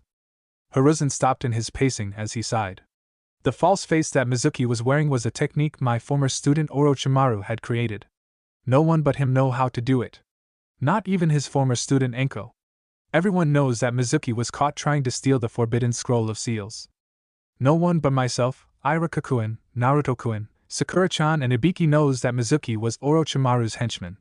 When Naruto-kun and Sakura-chan took him down last time, he had used some kind of drug that Orochimaru had given him.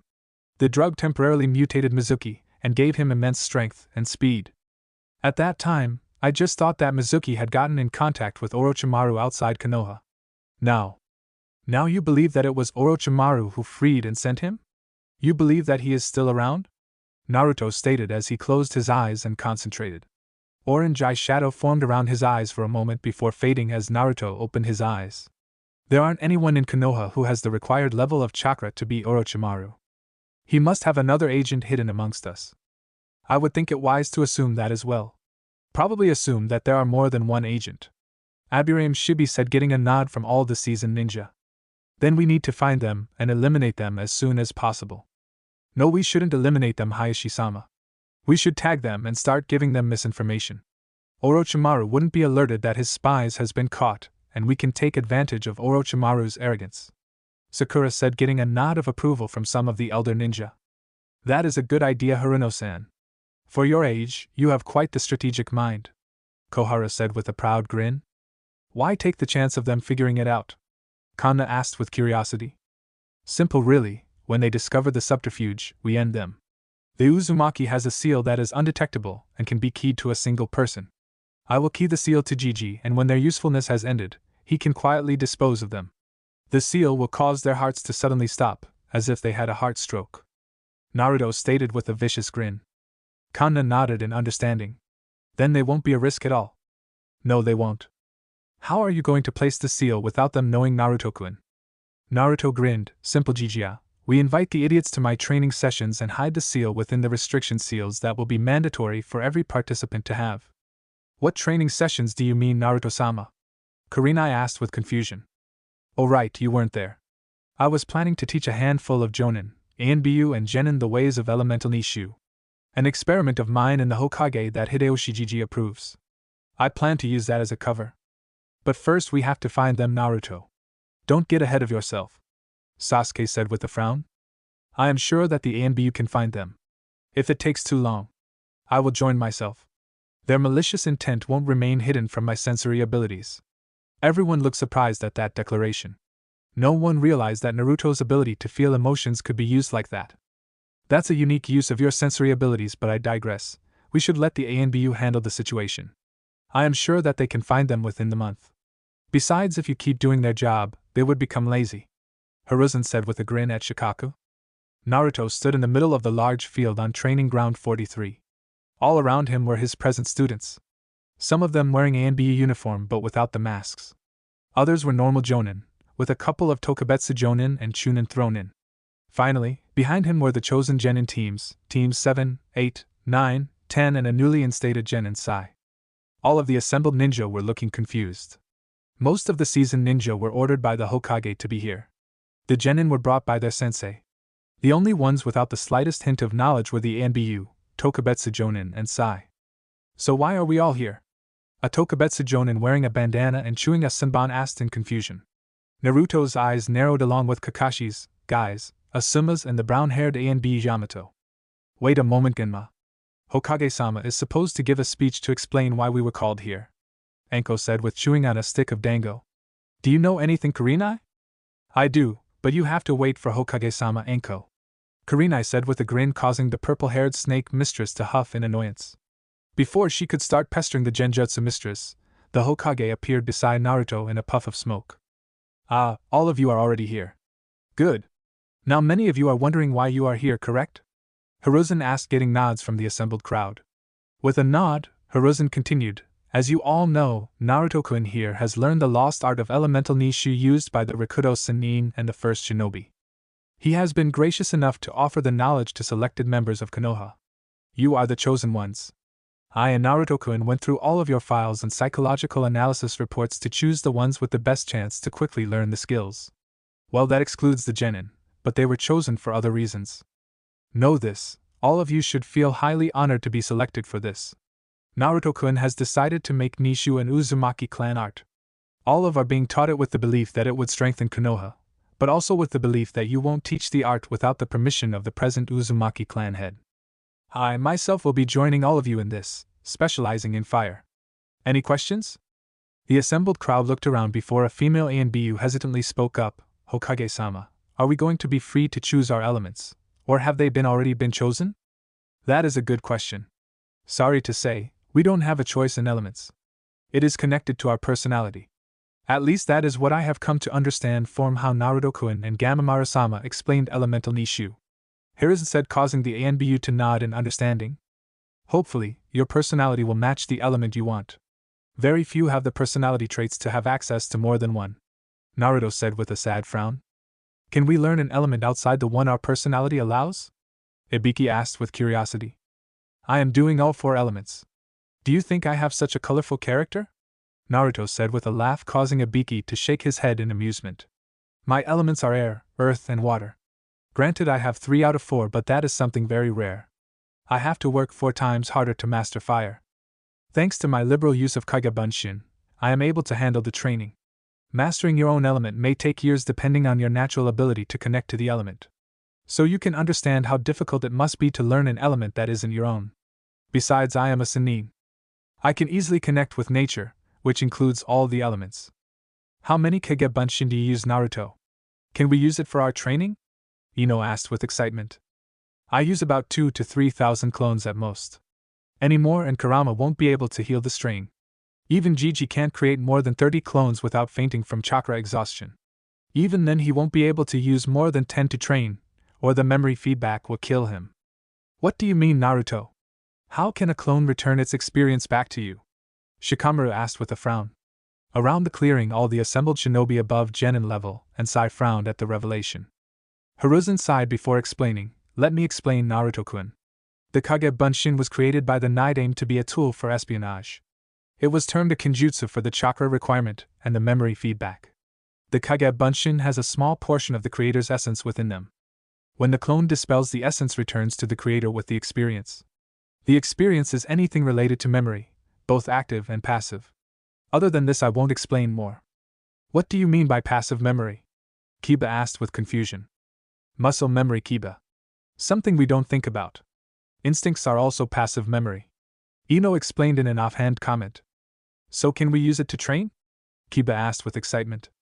Sorry, but the Kage Bunshin training is inaccessible to anyone under high A-rank chakra reserves. That would exclude everyone other than Kakashi, Guy, and Yamato. Hiruzen said with a stern expression, causing nearly everyone to nod with sad acceptance. Now be ready, find out your elements. Place a drop of blood on the seal that Gamamaru-sensei and I created, Naruto said as he unsealed a massive stone plate with the 4 elemental symbols engraved at cardinal points. A large Fuinjutsu Shiki was visible in the middle of the plate with thin lines connecting to the elemental symbols. Why are there 4 elemental symbols? Sai asked with confusion. Because in nature there are only 4 elements. Other are just a variation of a primary element. Take lightning for example. It is just a variation of fire. Naruto explained with a grin. Then there are the elemental Kekai Genkai like Hayatan. It is considered a merging of Futon and Suiton. In Nishu, it is underwater. Sai nodded in understanding when Shikamaru inquired, Does it work similar to chakra paper? And are we going to be able to use Kekai Genkai? The tablet doesn't work similar to chakra litmus. It tests the blood for the elemental affiliation. Our personalities are connected to a certain degree to genetics. Each family has a certain common personality traits. The seal checks the personality traits through genetics to show your element. Now to answer your second question, that depends on your mastery. If you are a waterbender, with proper mastery you can manipulate ice, transform water to ice or vice versa. Nishu is the art of connecting, understanding and bending the elements to your will. I see. That's interesting, so what do you think my element will be? Shikamaru asked, getting a chuckle from Naruto. Water. You are lazy, but can go with the flow when motivated. Shikamaru nodded but grumbled of irritating happy-go-lucky blondes. Alright everyone, line up. Genin wait at the side. Let the seasoned ninja find their elements first. Naruto said with a grin, causing the genin to mumble. Hiruzen walked forward, Let me demonstrate the use. Hiruzen bit his thumb before letting a drop of blood fall onto the seal. The blood was absorbed before the fire symbol glowed with red light. As you can see, it is very easy to use. Don't channel any chakra into the blood. It will mess with the results. Jonin Sensei first. One after other the 4 Jonin Sensei walked forward with Kakashi leading the group. Each of the sensei dropped blood and got their result. Kakashi had the water and fire symbols glow. Kurenai had water. Guy's blood caused the air and earth symbols to glow, while Asuma's was earth. Good, next up the Ambu. Naruto said as the Jonin Sensei retreated. Guy hesitated before walking to stand beside Naruto. Can I help you, Guy Sensei? Why is Lee here, Naruto-kun? He can't use chakra outside his body. That's alright.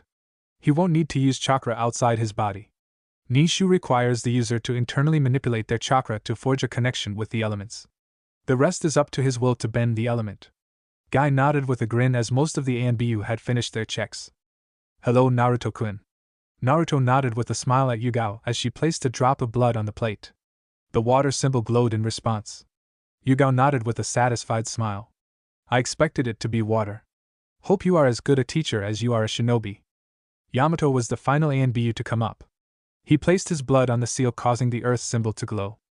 Alright, now the Tokubetsu Jonin, please. Naruto called out, causing Anko to saunter up with a grin. Placing her blood on the plate caused the air and fire symbols to glow.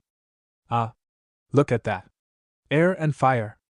Naruto just shook his head in exasperation. It had to be the two most destructive elements that Anko had. After Anko, Ibiki came up. He turned out to be fire. Following him was Genma with fire as well. Finally, Hate was found to have water. Chunin up next, Naruto said with a foxy grin directed to the three Chunin present. I don't know why you chose me, Naruto. It's not like I am going out on missions, Iruka said with a grin as he tested himself. To his surprise, he came out with Earth. Earth, huh? That truly suits you, Iruka-sensei, Naruto said as Izumo tested himself. Huh? That's why you can't sit still, Izumo, Kotetsu said with a teasing grin as he tested himself only to come out with fire. That's good, guys. Your elements complement each other. As the first line of defense, that is very good, Naruto said with a laugh, getting laughs from everyone present. Now, Iruka-sensei, you asked why I chose you. That's because you're going to start the academy students on the basics of Nishu from the next semester. How can you teach something you don't know? What do you mean, Naruto? Iruka asked with a frown. I was given authority to restructure the academy curriculum. You will get the revised curriculum in a week. I decided to include the basics of Nishu as a class while reducing the amount of history we have to study. I am also including a special course in Iryo Jutsu and Fuin Jutsu. I am also reinstating the portions of history the civilian council had removed. Iruka looked surprised but nodded in agreement. Finally, I can send my students off without fear of their imminent deaths, Iruka said with a grin. Meet me tomorrow at Ichiraku's for lunch. We need to discuss something about the curriculum. Iruka nodded as Naruto turned to the rest. Alright, now everyone follow one of my clones. Each of them are going to focus on a single element. Those with multiple elements, choose one and follow the designated clone. Everyone nodded and chose to follow the clone designated with their element. Now, Genin. Most of you don't have the chakra reserves and control to be able to connect to the elements yet. Either do you understand your element, or elements as the case may be for some of you. What do you mean, Naruto? Ino asked with anger. Are you saying that we are weak? Truthfully, at the moment all of the Genin excluding Team 9, Sakura and Sai are weak. Most of you are barely Genin level. Either due to laziness or due to poor teaching or due to no initiative on your own part. Sasuke is near high Genin, so technically he should be able to connect to his element, but his control isn't ready. Other one is Lee. While he can't use chakra externally, he doesn't need to. He has enough training for the control needed to link with his element. What do you mean, Naruto-sama? Lee is the dobe, granted he has trained himself to monstrous proportions, but he is still the loser. He is fated to always remain a loser, Niji arrogantly declared with a glare. Wow! That was my future if I kept on the path of the Avenger, wasn't it, Naruto? Sasuke asked with an infuriating smirk directed at Niji. Be silent, O great last loyal Uchiha. Go and make comments to your dead clan. Niji snarled in anger, but before he could continue, he started choking. Clutching his throat, Niji desperately tried to draw in a breath. Everyone watched confused at first before Sakura's eyes widened in realization. Sakura turned to Naruto and saw the boy's hand raised at Niji. His hand was as if clutching a throat. Before the girl could say anything, Naruto spoke up. That is but a small portion of the power I am going to teach you. It is more powerful than ninjutsu in the hands of a true master. Telekinesis is a sub-art of airbending. With the simple application of thought, a master airbender can kill you. Does your eyes protect you, Niji? Naruto dropped his hand, causing Niji to drop to his knees, desperately drawing in air into his lungs. Well, Niji, I am waiting? Niji looked up to see the cold blue eyes of Naruto staring into his pale lavender ones. Shakily standing up, he glared at the blonde in defiance. I didn't even have the Byakugan active. How is it supposed to protect me if it isn't active? That's your comeback? The Byakugan wasn't active, Naruto taunted, causing Niji to grit his teeth in anger. You are blinder than I thought. Begone from my sight. You are hereby dismissed from Nishu training. Now Naruto-sama, don't take his words to heart. Niji Nizan has had a bad life. Please forgive him. Hinata requested with a formal bow. Niji snarled at Hinata but kept quiet. Do you think that he is the only one who suffered? Then what about us Jinchuriki and war orphans? What about Sasuke? What about Lee? Naruto asked with a cold tone. Niji had a family to be there for him. He had a heritage to be proud of. He has access to his chakra. First two, I didn't have growing up. The last, Lee doesn't have. Sasuke had the three, but lost the first. To his own blood as well. Tell me, why I should care for an arrogant team? Hinata kept her head bowed and listened to what Naruto said. It was true, she had to admit. Niji wasn't the only one to suffer. We shouldn't let our past dictate our actions in the present.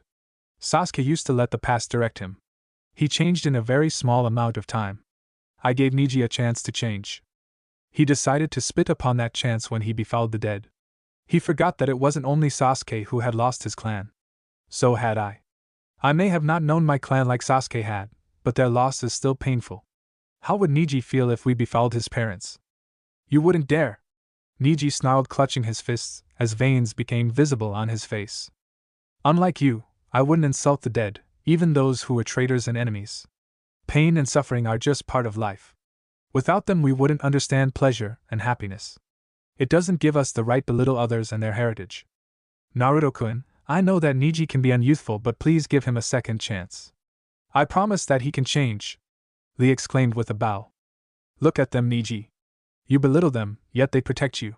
You who thinks himself as strong, is in fact the weakest amongst us. I shall give you a second chance if you can survive one of my weaker attacks. You can use anything in your arsenal for the objective. Everyone looked surprised at Naruto's proposition. Niji gained a smirk as he stared at Naruto with his Byakugan. I accept your proposal, Naruto-sama, Niji said with a mocking bow. Good, now don't blink, everyone, Naruto exclaimed as he snapped his fingers. At the same time, Niji suddenly collapsed in a faint. Everyone looked startled at the event. Did you use his genjutsu, Naruto? Shikamaru asked with confusion. And no, he didn't. Though there were no visible attacks made, Naruto-sama's chakra SP spiked at the snap of his five-finger, then Niji Nizan fainted. Hinata exclaimed to the shock of everyone. Kiba and Ino were the first to react. What did you use? Advanced air bending, Naruto said with foxy grin, causing nearly everyone to groan out in annoyance. Only Sai and Sakura kept quiet. Sakura, I struck the pressure point on his neck to induce a death-like state. I think it best that you drop him off at the Hyuga compound and tell Hayashi-san that I will be coming to explain the situation with Niji this evening. Sakura nodded as she picked up Niji and vanished in a shunshin. Don't worry, Hinata, Lee. I will allow Niji to learn Nishu if he still wants to. Finally, Sai. I will be testing you on your present skills. The rest, follow this clone. A clone formed beside Naruto and was about to lead everyone other than Sai away when the pale-skinned genin asked with an emotionless tone, What did you really do, Naruto-sama?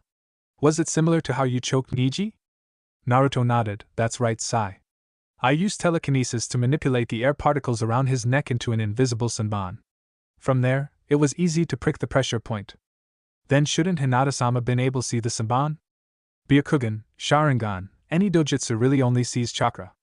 Nishu doesn't need the element to be infused with chakra. The internal manipulation of chakra is the maximum involvement that happens to forge the link with the element. The rest is manipulating the element by using our will. Can you see her, Sai? No, we can't, Naruto-sama. So does that mean no one can sense the attacks from Nishu? Not quite, Sai. Any sage should be able to feel the flow of natural energy that happens when an element is bended. Other than that, no normal sensor can sense a Nishu attack. Although instinct can save you from an attack, if honed enough. That's the reason I am having our fellow genin go through physical training first. Most bending skills are strongly connected to unique taijutsu styles. I am going to have Gai-sensei help me and Gamamara-sensei in developing the completed styles for each element. Then the advantage of Nishu is that it can be used in all ranges? That's right, Sai. Now let's head to Ichiraku for some lunch. All of you follow me as well. I will foot the bill. You will all need the energy for the physical. I shouldn't have tried to send you to training without the food, Naruto said, getting a groan from Ino and Tenten. Great, the slave driver is awakening in him again. Better get your fill, guys, you will need it. I can guarantee it, Sasuke said, causing most of the genin's faces to pale in realization. Naruto, Does it have to be ramen? Actually, ramen is good just before heavy training, Choji said as he placed his empty packet of potato chips in his pocket. It is rich in carbohydrates, and with proper vegetables, fish and meat added, it is quite healthy to have. Naruto beamed in happiness just before Choji said, but the oil is unhealthy, so trying to survive on ramen alone is not wise.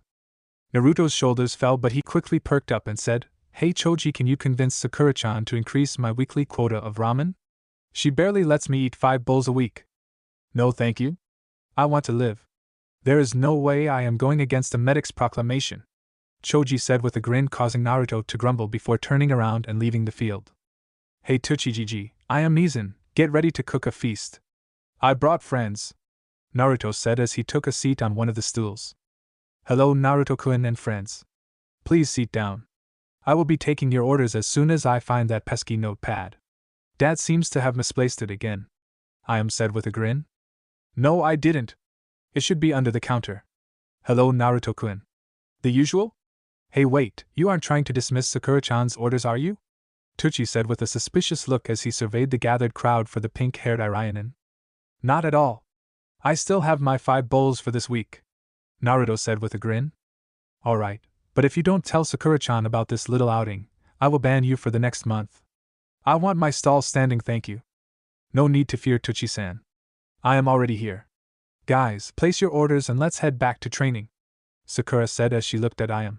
The usual Ayam-san. An Ichiraku special veggie ramen coming up along with 5 bowls of Naruto special.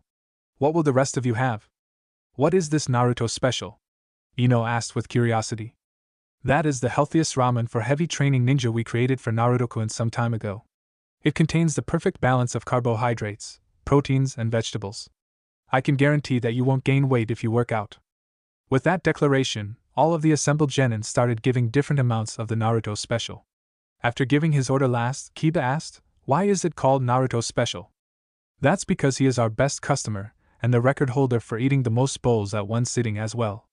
40 large bowls to be exact. How is that possible? Ino muttered to herself as she waited for her order. Chapter 8 Hello Waterfall. Team 7 This is Shibuki.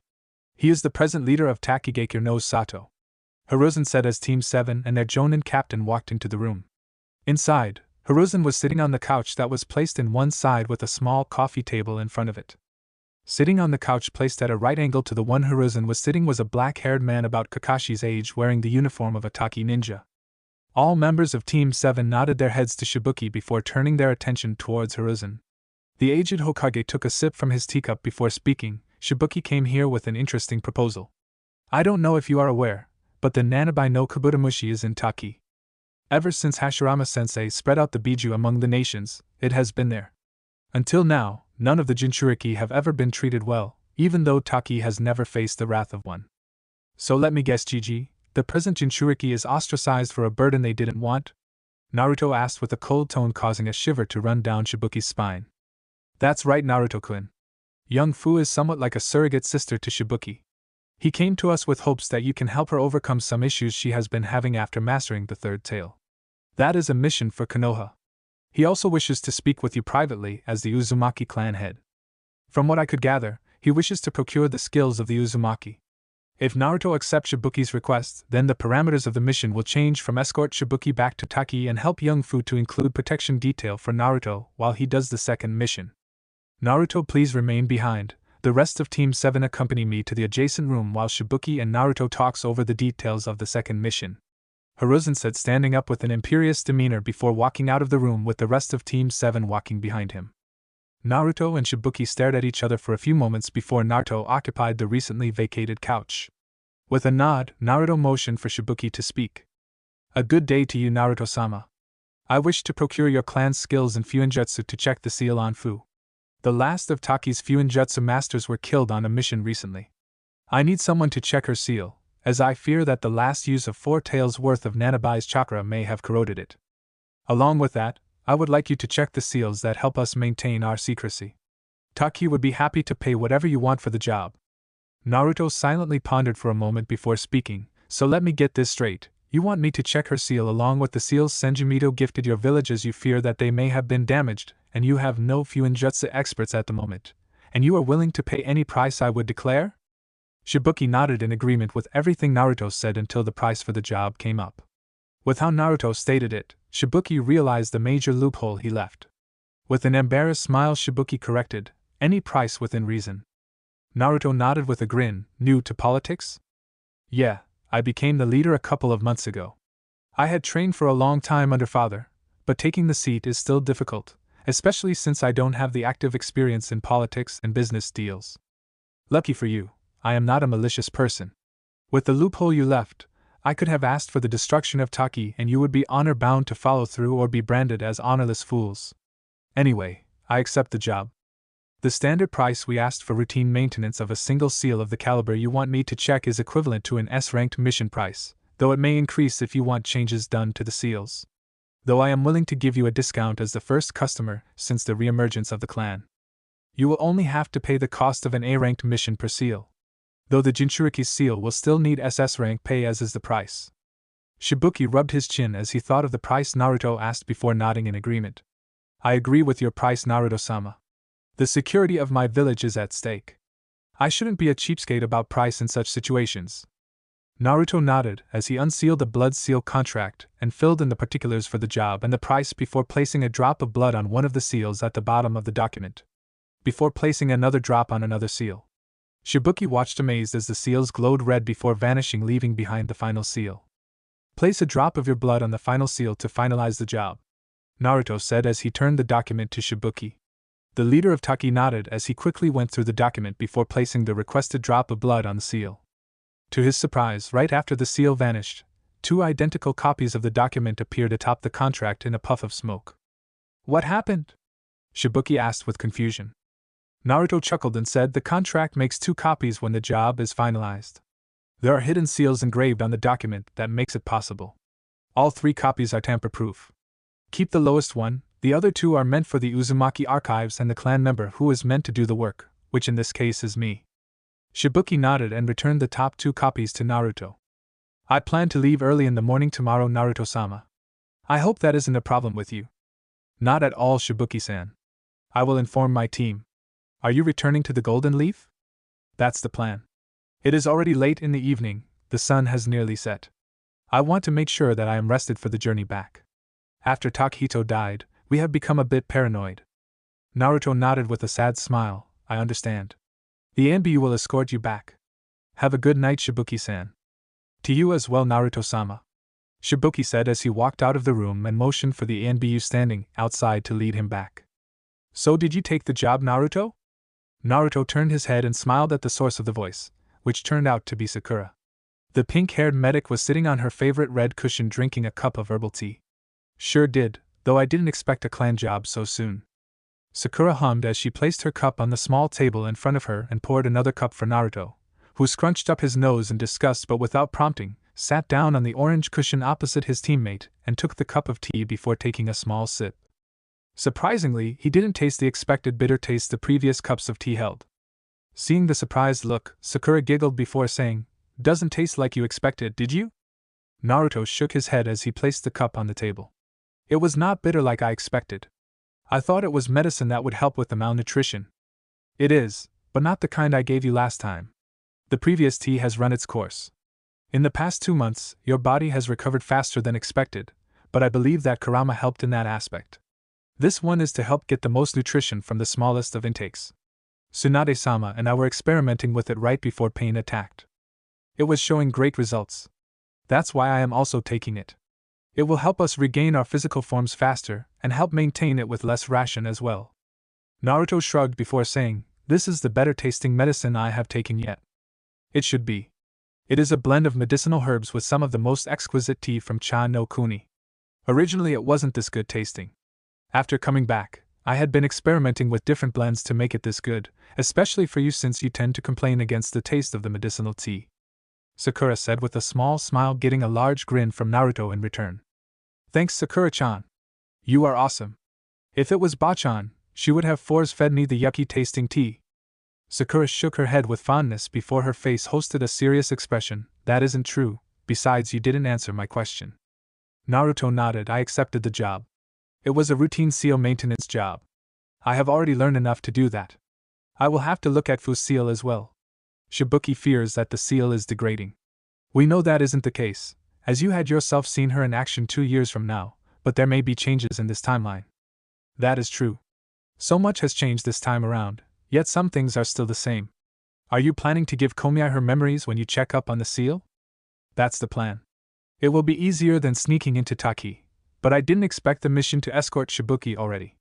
We haven't been to Nami yet. It is still nearly a month away before Tazuna comes to Konoha.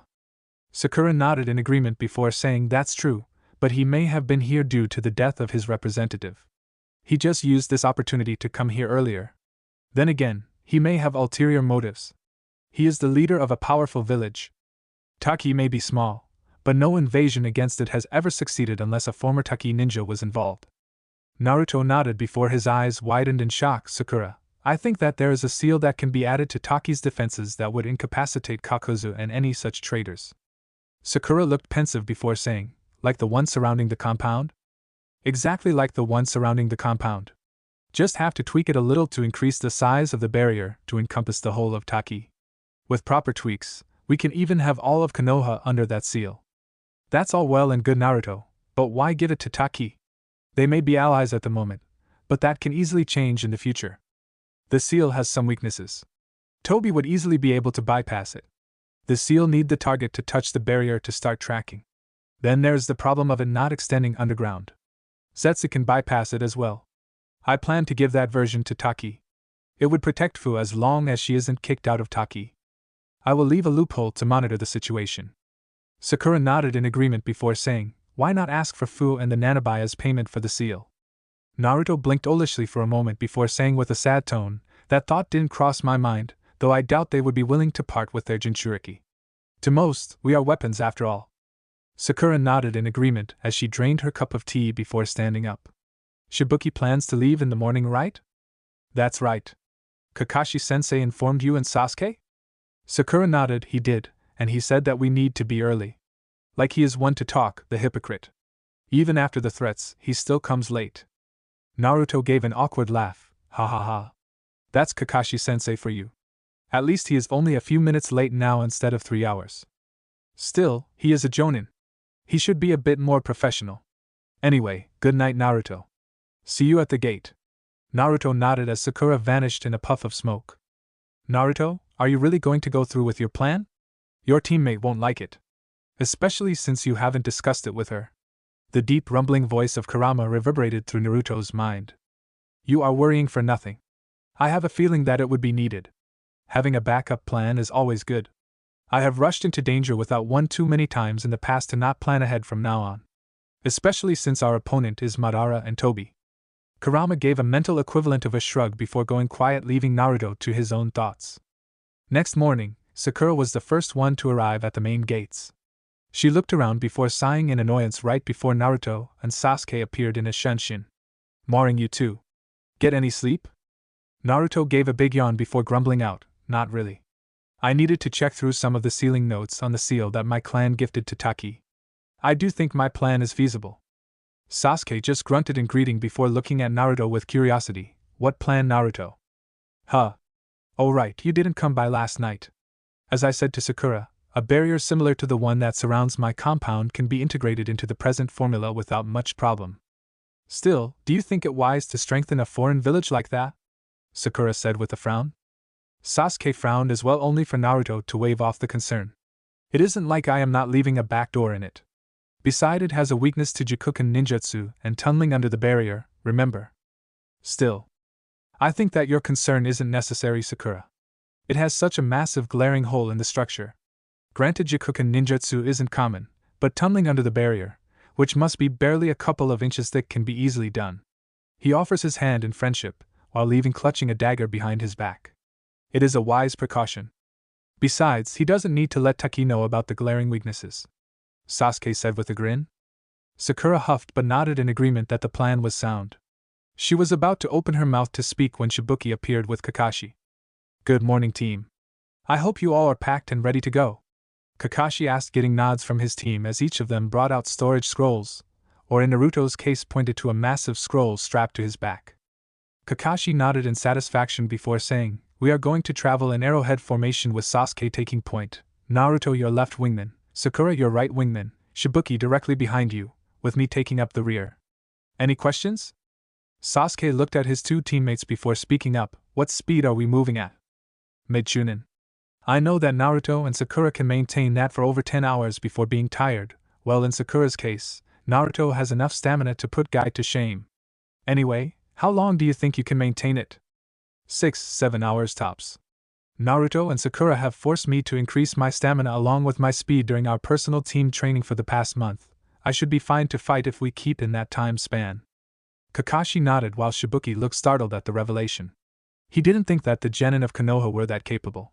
Sure, Naruto was a monster, but he was also an Uzumaki and a Jinchuriki. It was expected of him, but two genin, one from a civilian family and the other from the famous Uchiha clan, but only a handful of Uchiha have ever come to become something great. The rest were just mediocre at best. What kind of training creates such monsters? Get in formation in front of the gate. I will handle the sign out with Izumo and Kotetsu. Do an equipment check while I do that, Kakashi said as he approached the small hut. Behind him, his team and Shibuki got into their assigned positions before checking over themselves for their equipment. After a couple of minutes, Kakashi took up his position and gave the signal to move, causing the group to rush out of the gates and vanish into the trees. The group traveled towards Taki at mid-Chunin speed, taking small rests every 6 hours to give Sasuke and apparently Shibuki a respite to catch their breaths. With all the rests, it still took the group 3 days to reach Taki.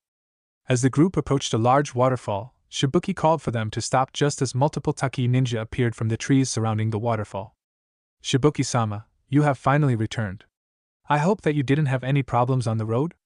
A petite kunoichi asked with a smile as she looked at the Konoha ninja escorting her leader. None at all, Kodo. No trouble here, I hope?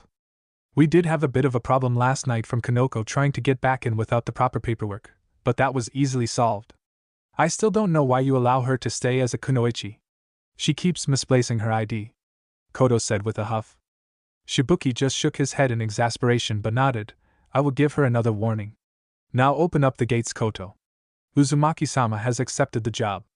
Koto nodded to her leader before turning to the Konoha ninja and with a bow directed to Naruto, said, Welcome to Taki, Uzumaki-sama and comrades. I hope you will find your stay here pleasing. Haru, open the gate. Yes, Taicho. The shinobi standing on a ledge said as he took out a stone key with seals carved on it. Placing the key in a hidden slot behind him, the man turned then key clockwise. With a low groaning, a large spire of rock emerged from the waterfall, separating the curtain into two, leaving behind a massive gaping maw in between. Well, follow me.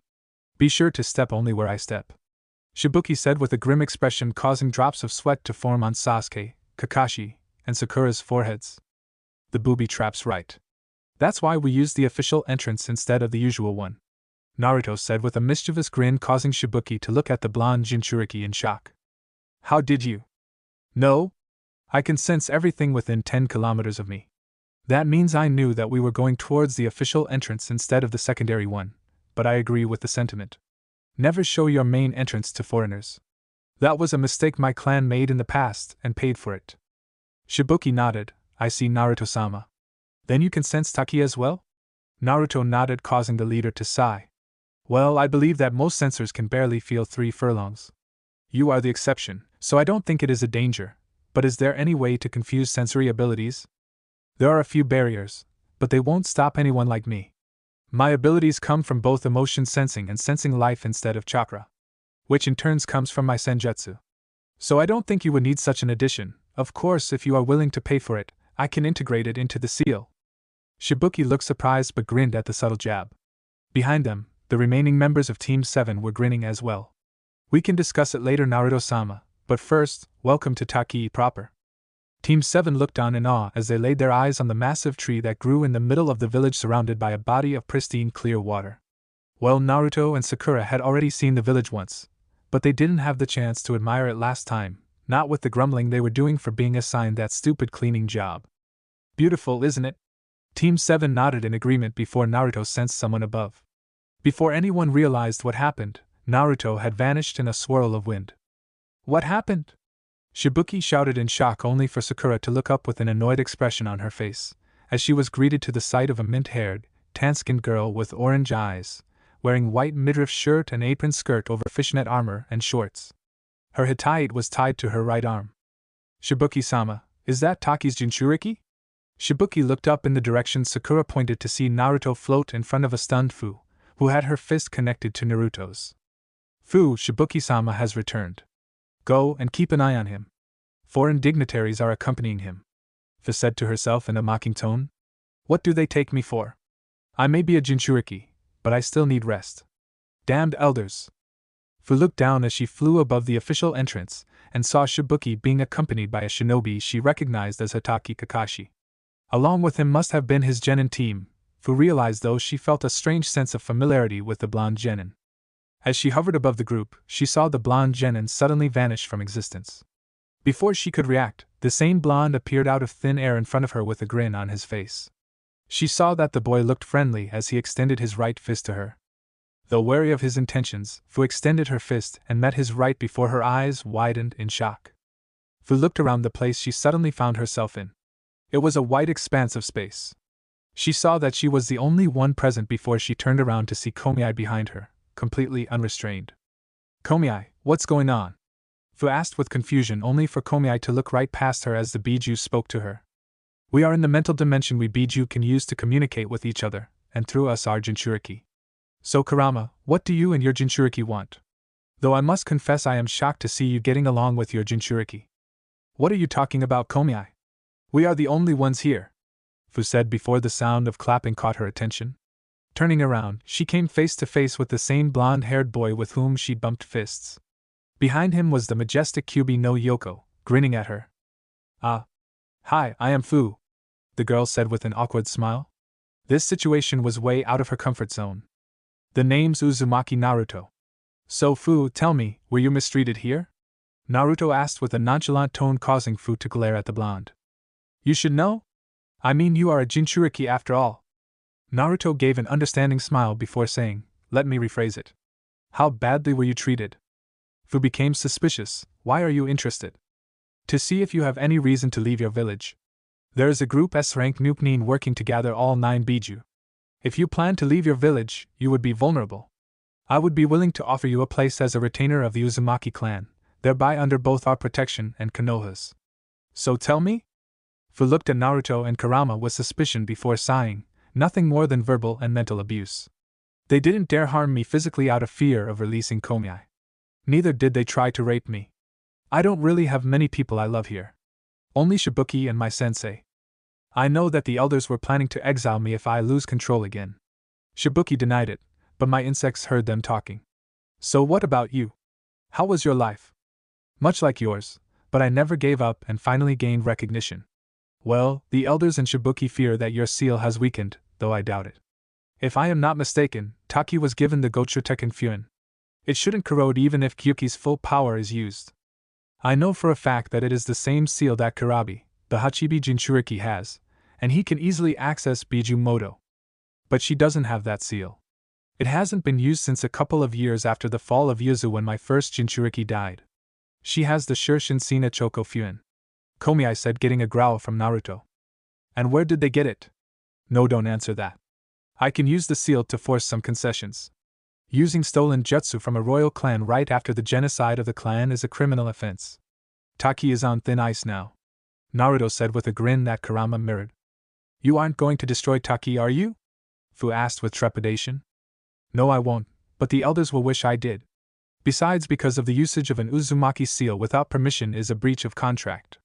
The reason why Shibuki approached me was to renew the contract between Taki and Yuzu. Besides, it wasn't designed to hold back a Biju. It is amazing that it hasn't failed, but it may be because of Komiai's milder temperament. Naruto hypothesized, getting a chuckle from Kurama. Naruto, will you get on with the reason we made contact? Kurama said as she tried to slam his paw onto Naruto, only for the boy to catch it with ease. Komiai and Fu watched in shock at the interaction as Naruto growled at the large fox. Stop that, Kurama. Anyway, do you recognize this Komiai? Naruto raised his palm and in it coalesced a flame-like chakra, but unlike normal chakra, which was blue, this was red.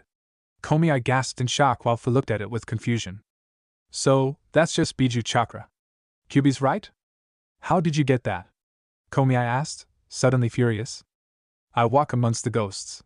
Here, take it, Naruto said as he threw the flaming chakra to Komiai, who caught it in one of her tails. Fu looked confused, but before she could say anything, Komiai touched Naruto on the stomach with her tail. Here is the gift back. You are wise to include us in your plans. I will make sure that Fu gets strong enough to be able to survive using my chakra completely. Though how will she master her dark side? I will ask Gamamara-sensei. Now Fu, don't react when I ask to see your Gochudaken Fuin. It is best no one knows about what happened. Komiai, fill her in on the threat. We will see you later, Naruto said before he and Kurama faded from view. After they had completely faded, Fu turned to Komiai and asked the question that was plaguing her mind. What really happened, Komiai? At first, you were suspicious, but after he gave that chakra you changed. It was my chakra. Chakra I had willingly gifted to the young man. He is very important, Fu. Follow his lead. He is the only one I can trust to lead us through the approaching dark times. He is the Yajinoko. The one prophesied to save the world, or destroy it. With our help, it will be the former. Fu looked surprised but nodded. All right, Komiai, I will trust him, because you do. That's good, little one. We better get out of here.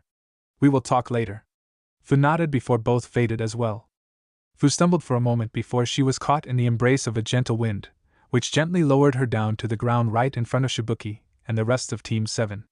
Fu looked disoriented for a moment before looking up at Shibuki with a smile. Welcome back, Shibuki. Didn't face any assassination attempts without me, did you? Everyone on Team 7 stared at the mint-haired Kunoichi with deadpan expressions while Shibuki just fondly shook his head before pulling the girl into an embrace. Good to see you as well, Fu, and no, we didn't face any assassination attempts. Getting out of the embrace, Fu pouted and said, that's good, but why didn't you take me with you? It was boring here without you to annoy. Shibuki smiled before turning to Team 7, this is Taki's Jinchuriki, Fu, though I believe that you already realized it, Naruto-sama. Naruto nodded that I did. Kurama and I already had a conversation with her and Komiai. From what I could gather, Komiai isn't actively working against her. In fact, Komiai has a fondness for Fu.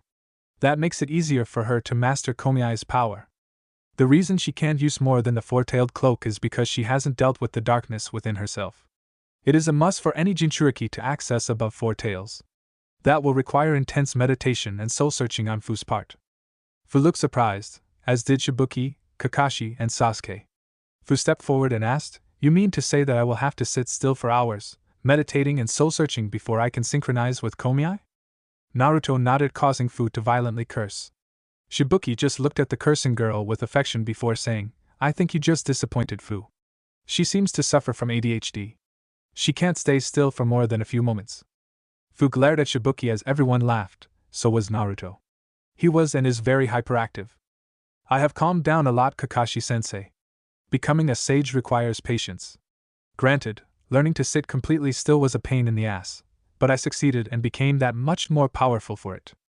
I have to agree with Naruto-sensei. He has truly calmed down a lot, though I think that this hyperactivity common among higher Jinchuriki may be due to the massive amounts of chakra their biju contain. Leave the medical theories at home, Sakura.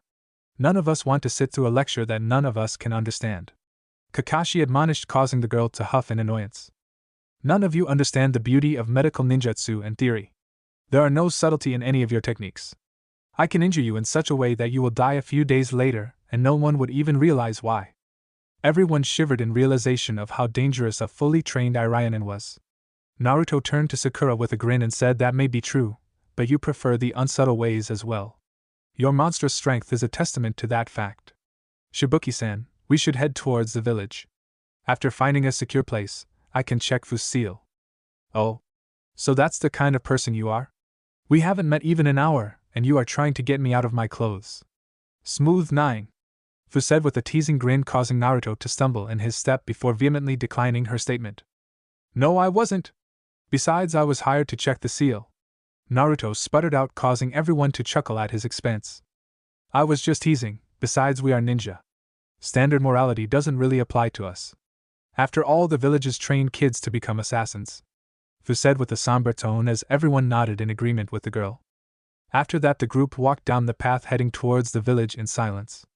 The members of Team 7 looking about their surroundings, trying to take in the rare sight of Taki. A sight that very few foreigners have the chance to witness. Shibuki and the 5 village elders were standing outside the room in which Naruto was examining Fu's seal with Sakura as the medic in standby.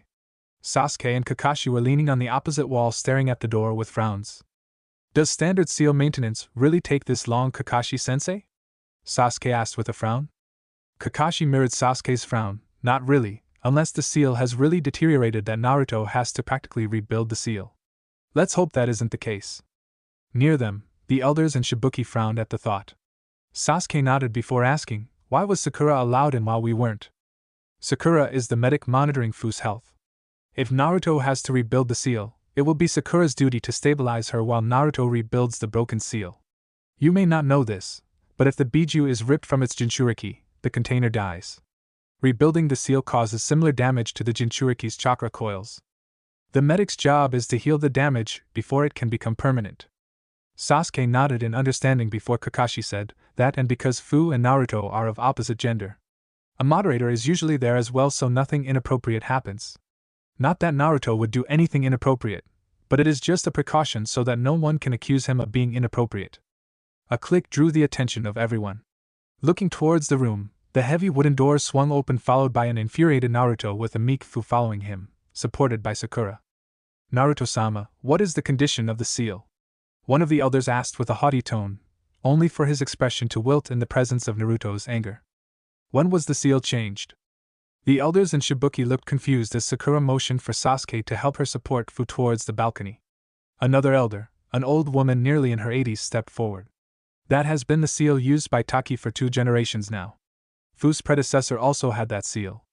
Is that so? Naruto asked with an imperious raising of his eyebrow, causing Kakashi to look startled. Naruto's demeanor told him that it was no longer the Naruto he knew, but the Yuzu daimyo who was speaking. That's right, Naruto-sama, another elder said with a simper, causing Naruto to glare at them. And did you know that the seal used is much too weak to be effective? What happened to the seal Mito-sama had gifted to Taki? The Gochodekin Fuin? Shibuki asked, getting a nod from Naruto. The elders had forbidden its use after the fall of Yuzu. 2 years after the fall, they were able to acquire the seal during my grandfather's reign and authorized the change. Naruto turned his suddenly golden eyes on the nervous group of elders before asking in a monotone, let me get this straight. Your lot illegally got your hands on Uzumaki clan property, and instead of returning it to Mito-sama, you decided to keep it. Not only that, without understanding the consequences, you ordered the change on the operating seal for your Jinchuriki. Did I make a mistake? The 5 elders looked at each other nervously before turning to Naruto and said, we sent a letter to Mito-sama, but never received an answer.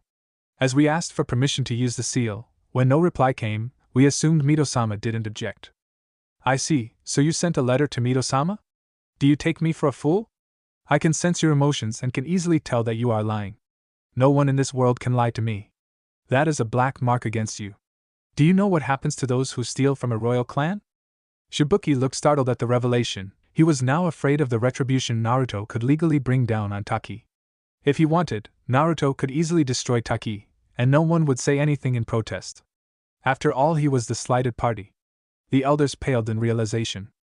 That's right. If I was cruel, I could have asked for the enslavement of the whole of Taki and then send you all to the mines owned by my clan. Luckily for you, I only asked 2 things. Fu will be released from Taki into my care as a retainer. Second, execution of you 5 elders for abetting theft and fraud against the royal clan. Shibuki, I expect to hear these 5 have been executed by tomorrow, and make sure that Fu's discharge and transfer papers are ready by the time I have done with the barrier seals. I was going to update them with a new feature for free, but due to the transgressions of your country against my clan, I shall not.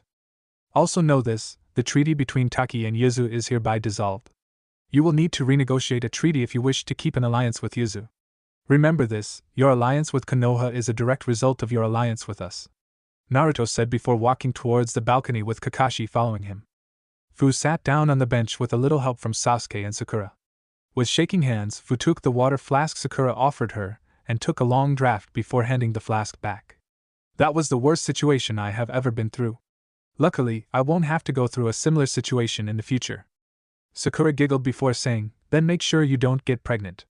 A female Jinchuriki's seal has a high chance to break during childbirth.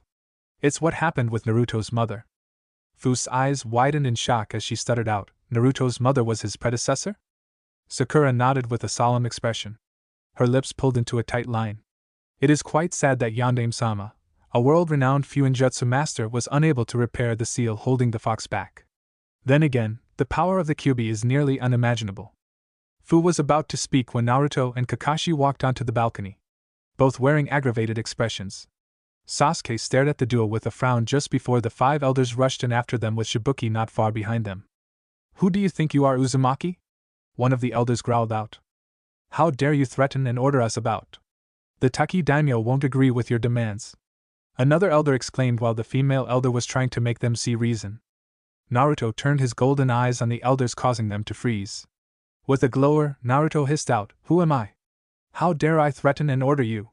The Taki daimyo won't agree with my demands. You should be thanking me that I was merciful enough to only ask for your lives only, and that Fu be released to me as payment of the transgressions against my clan. I can guarantee that your daimyo will agree with my demands and in fact add more punishments onto Taki. I think you don't realize the precarious position you are in. Abetting theft and fraud against a noble clan will have you all hanged at minimum. Against a royal clan, you can understand the consequences." Sasuke walked up beside his teammate and asked, "What's going on, Naruto?" The elders had the gall to use a stolen Uzumaki proprietary seal, an ineffective one mind you, without permission. They are allies and knew at least one living member of my clan and where she lived and decided to keep the seal and the information to themselves.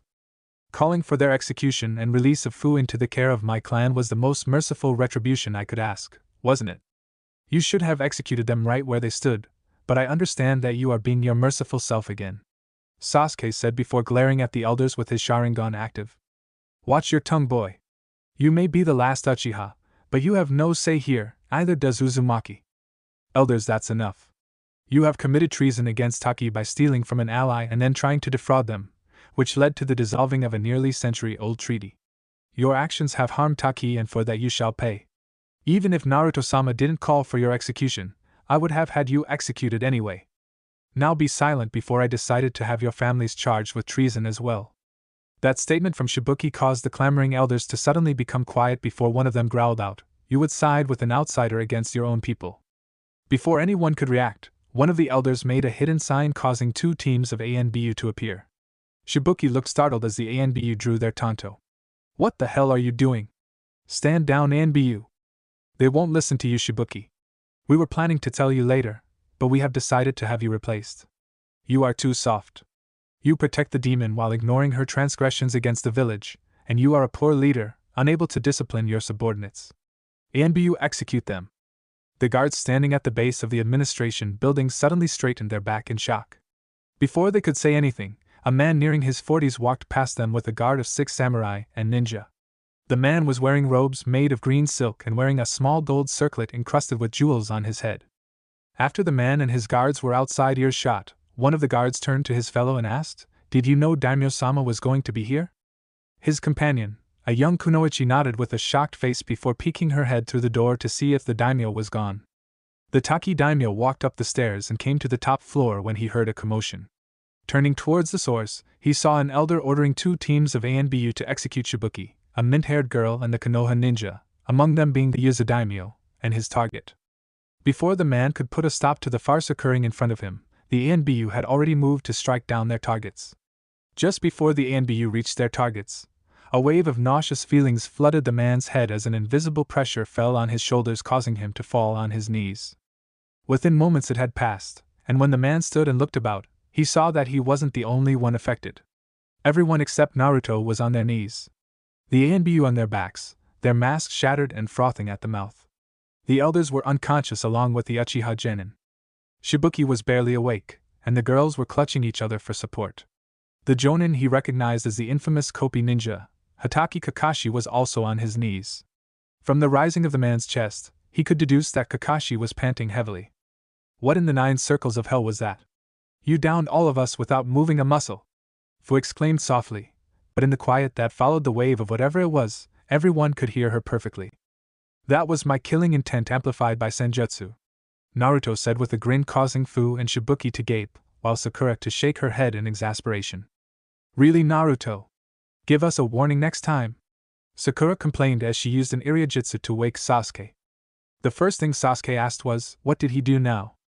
Focused killing intent amplified by Senjutsu, if his word can be believed, Sakura said with a huff as she pulled Sasuke up to his feet. "Hello, Raiden Dano. I was planning to meet you soon enough, but since you are already here, I think that it is best we don't waste time." Hello Naruto-sama, what is the agenda? Naruto sighed before informing the Taki daimyo of the crimes perpetrated by the Taki elders against the Uzumaki and his demands in return. Then their further actions against him, his allies and their own village leader. At the end of the explanation, Naruto said with a grin, and you saw the end of the confrontation. That's all. I hope I didn't insult you by directly making my demands. Not at all, Naruto-sama. In fact, you did the right thing. I would like to penalize all of Taki, but it seems that those 5 were the only ones directly involved. But I would like them interrogated, if you don't mind? Not at all. That's why I asked they be executed by tomorrow at the latest. It would give Taki's TNI division time to draw out the information out of the fools. Also, before you ask, as the old treaty has been dissolved, you and your people will need to negotiate a new one. Naruto said with stern expression, causing the man to wince. Thank you for the head up, Naruto-sama. I will have my advisors draft up a new treaty for your consideration. Now let us retire for some dinner. Shibuki, have your trusted men to arrest these 5 and their lackeys. I want the reports of their interrogation on my desk by dawn. As you wish, Daimyo-sama. Fu, please escort Daimyo-sama, Naruto-sama and their guards. You have permission to use all the power you have at your disposal to protect them and send your sensei up here along with his old teammates. We need to arrest these traitors. Fu nodded before standing up. She was about to follow after the group when Naruto called out, Fu, get some rest. Your chakra coils need time to heal. I can handle any idiots that come after us. But that's an order from a seal master. Your seal has been changed. It needs time to completely settle. Besides, Sakura-chan will agree with me. That's right, Fu, eat dinner and turn in early. You saw that Naruto is never caught off guard. Nothing other than a Jikuken ninjutsu can cause him to falter. Fu nodded before looking at Shibuki, who nodded in return, causing the girl to sigh in relief. Her chakra coils did still cause her some phantom pains. Shibuki woke up from his troubled sleep to the sound of knocking. Yawning widely, Shibuki opened the door to his office to see the head of TNI standing in front of him along with Naruto. Huh? What's going on? Shibuki, 4 ninja are infiltrating Taki right at this moment. One of them is Jonin level and the other 3 Chunin. Though you ought to know. Shibuki blinked dumbly before cursing as the head of TNI stared at Naruto in shock. How did you? I sensed them. Then can you tell me if they are heading towards the sacred tree from the north side of the village? That's right, how did you know? Naruto asked as Shibuki gaped at the two in shock. The elders are working with Nuke-nin of Taki. Your sensei to be exact, Shibuki-sama. Their target is the hero's water. How should we handle the situation? What does the hero's water do? Shibuki stared at Naruto for a moment before sighing. It increases the power of the consumer at the cost of his or her life force. Mobilize the active ninja. We can't allow Suyin-sensei and his followers get it. No, let them get it. My team and I will handle them. Besides, you said that they sacrificed their life force for the power. We just need them to use up the power boost, and they will die by their own actions. Naruto said with a grin, causing Shibuki and the head of Taki's TNI to gape at his confidence, before Shibuki nodded in agreement. Naruto's grin widened before he said, Good, I will wake up my team and intercept them. Where is the hero's water kept? A hollow in the sacred tree. Fu usually guards it, as the area is very peaceful. Naruto nodded before dissipating in a cloud of smoke. Shibuki stared at the place Naruto occupied before asking, he would have gone after them regardless of my decision, wouldn't he? It looks like it. What should we do? We wait and hope that Naruto-sama and his team is able to defeat them. Then again, I think Naruto-sama can easily defeat them himself. Shibuki said to a nod from his subordinate. Thank you for watching this video. I hope you enjoyed it. If you want to see the next part, don't forget to turn on notifications by hitting that bell icon. Please like, subscribe, and comment below to let me know your thoughts. Check out my other videos for more content you might enjoy. Until next time, take care.